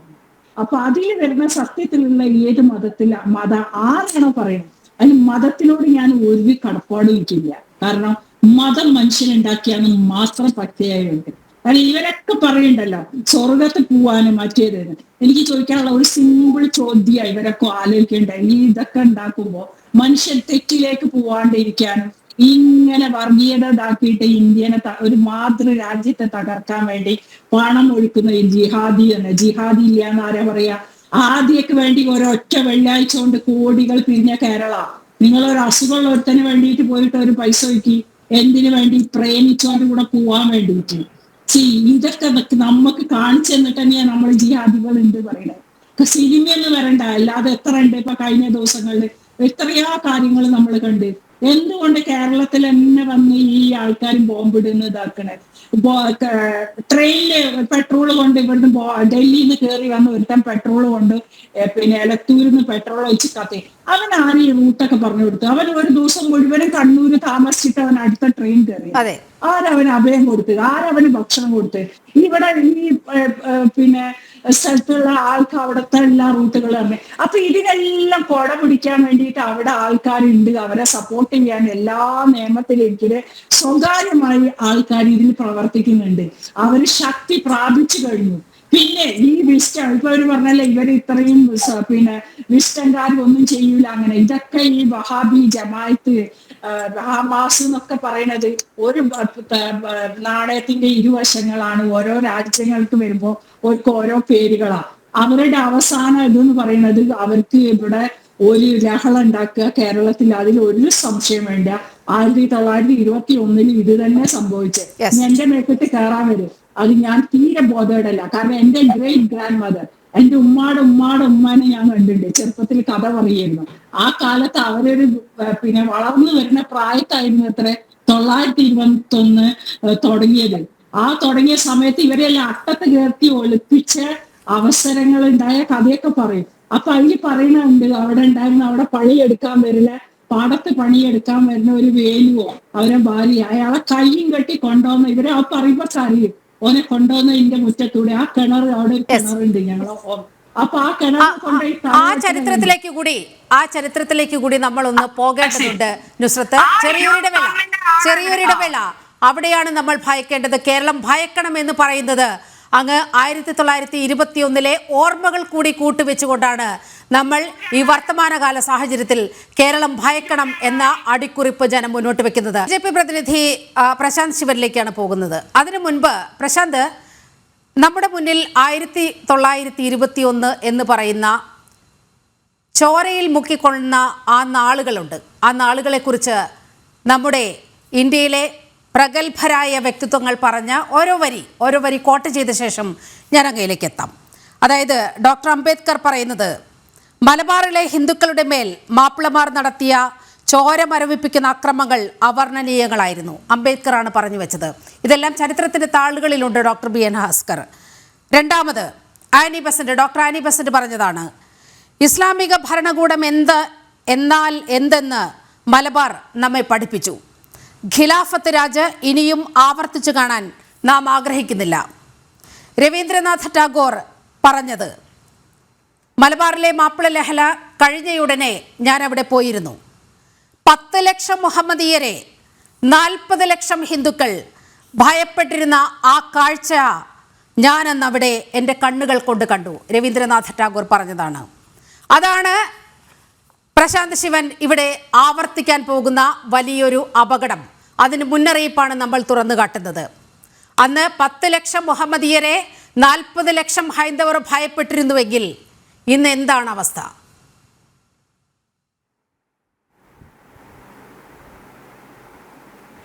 ഈ പറഞ്ഞ് നിർത്തിയിടത്ത് തന്നെ ഞാൻ തുടങ്ങാം. ഹിന്ദു മുസ്ലിം ഐക്യത്തെ തകർക്കാനുള്ള ബോംബാണ് ബംഗാൾ വിഭജനം എന്ന് ആ ബംഗാൾ വിഭജനത്തെക്കുറിച്ച് സുരേന്ദ്രനാഥ ബാനർജി പറഞ്ഞിട്ടുണ്ട്. അതുപോലെ തന്നെ ഇന്ന് നമ്മുടെ രാഷ്ട്രത്തെ തകർക്കാനുള്ള ബോംബാണ് ഇത്തരത്തിലുള്ള രാജ്യവിരുദ്ധ ശക്തികളുടെ കൂടിച്ചേരലുകളും സമ്മേളനങ്ങളും മീറ്റിങ്ങുകളും എന്ന് നമുക്ക് നിസ്സംശയം പറയാനായിട്ട് സാധിക്കും. അപ്പോൾ ഇത്തരത്തിൽ ഇസ്ലാമിക സഹോദരന്മാർക്കെതിരെ അല്ല ഞങ്ങൾ പറയുന്നത്. ഇവിടുത്തെ രാഷ്ട്രവിരുദ്ധ ശക്തികൾ സ്ലീപ്പർ സെല്ലുകളുടെ രൂപത്തിൽ, സൈബർ ടെററിസത്തിൻ്റെ രൂപത്തിൽ, ഇത്തരത്തിലുള്ള സിനിമകളിലൂടെ ഒളിച്ചു കടത്തുന്ന നരേറ്റീവുകളുടെ രൂപത്തിൽ ഇവിടെ വലിയൊരു കലാപത്തിന് കോപ്പ് കൂട്ടിക്കൊണ്ടിരിക്കുകയാണ്. അപ്പോൾ അതിനെതിരെയാണ് നമ്മുടെ വിരലുകൾ ഉയരേണ്ടതായിട്ടുള്ളത്. അല്ലാതെ ഇവിടുത്തെ ഇത്തരത്തിലുള്ള കൂടിച്ചേരലുകളെ ഒരു ചെറിയ ലാഘവത്തോടു കൂടി തള്ളിക്കളയുകയല്ല ചെയ്യേണ്ടത്.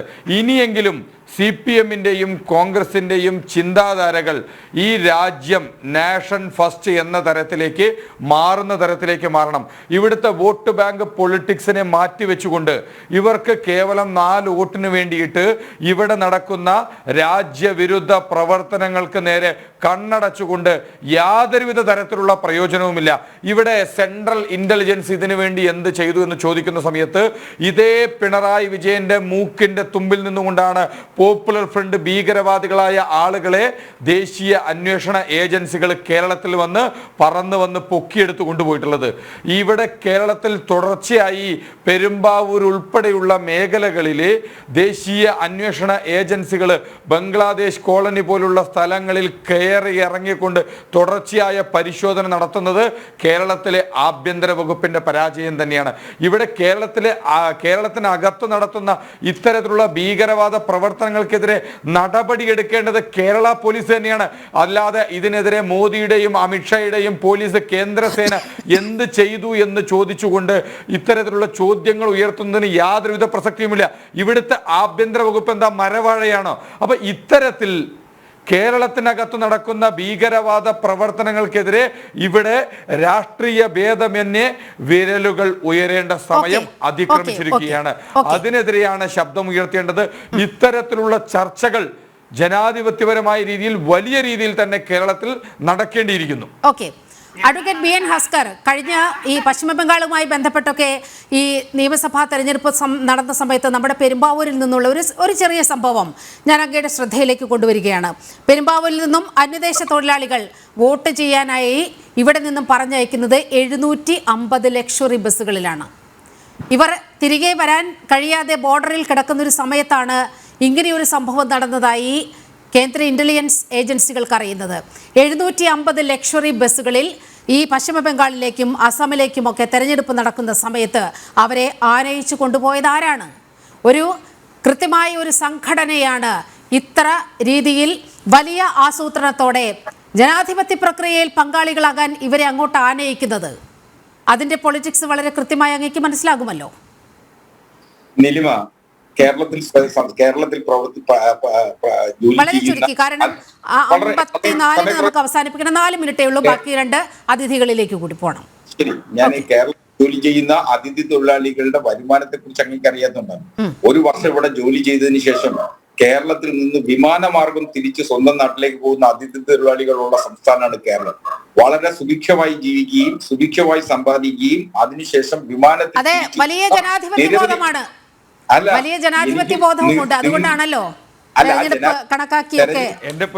അല്ല, ഇവിടെ അതിഥി തൊഴിലാളികളുടെ വരുമാനത്തെ കുറിച്ചല്ല, ഇവിടെ രാജ്യവിരുദ്ധ പ്രവർത്തനത്തിൽ ഏർപ്പെടുന്ന അപരിചിതരായ അതിഥി തൊഴിലാളികളെ കുറിച്ചാണ് പറയുന്നത്. അത് അതിഥി എന്ന് പറയാൻ പറ്റില്ല. ബംഗ്ലാദേശികൾ ഉൾപ്പെടെയുള്ള ആളുകള് ഈ കേരളത്തിൽ തന്നെയാണ് അറസ്റ്റ് ചെയ്തിരിക്കുന്നത്. ബംഗ്ലാദേശികൾ വന്നാൽ നിങ്ങൾ പിടിക്കണ്ടെന്നേ, കേന്ദ്ര സർക്കാരിന്റെ ജോലിയല്ലേ അതിർത്തി കടന്നു വരുന്ന ബംഗ്ലാദേശികളെ പിടിക്കേണ്ടത്. അല്ല, അവരെ കേരളത്തെ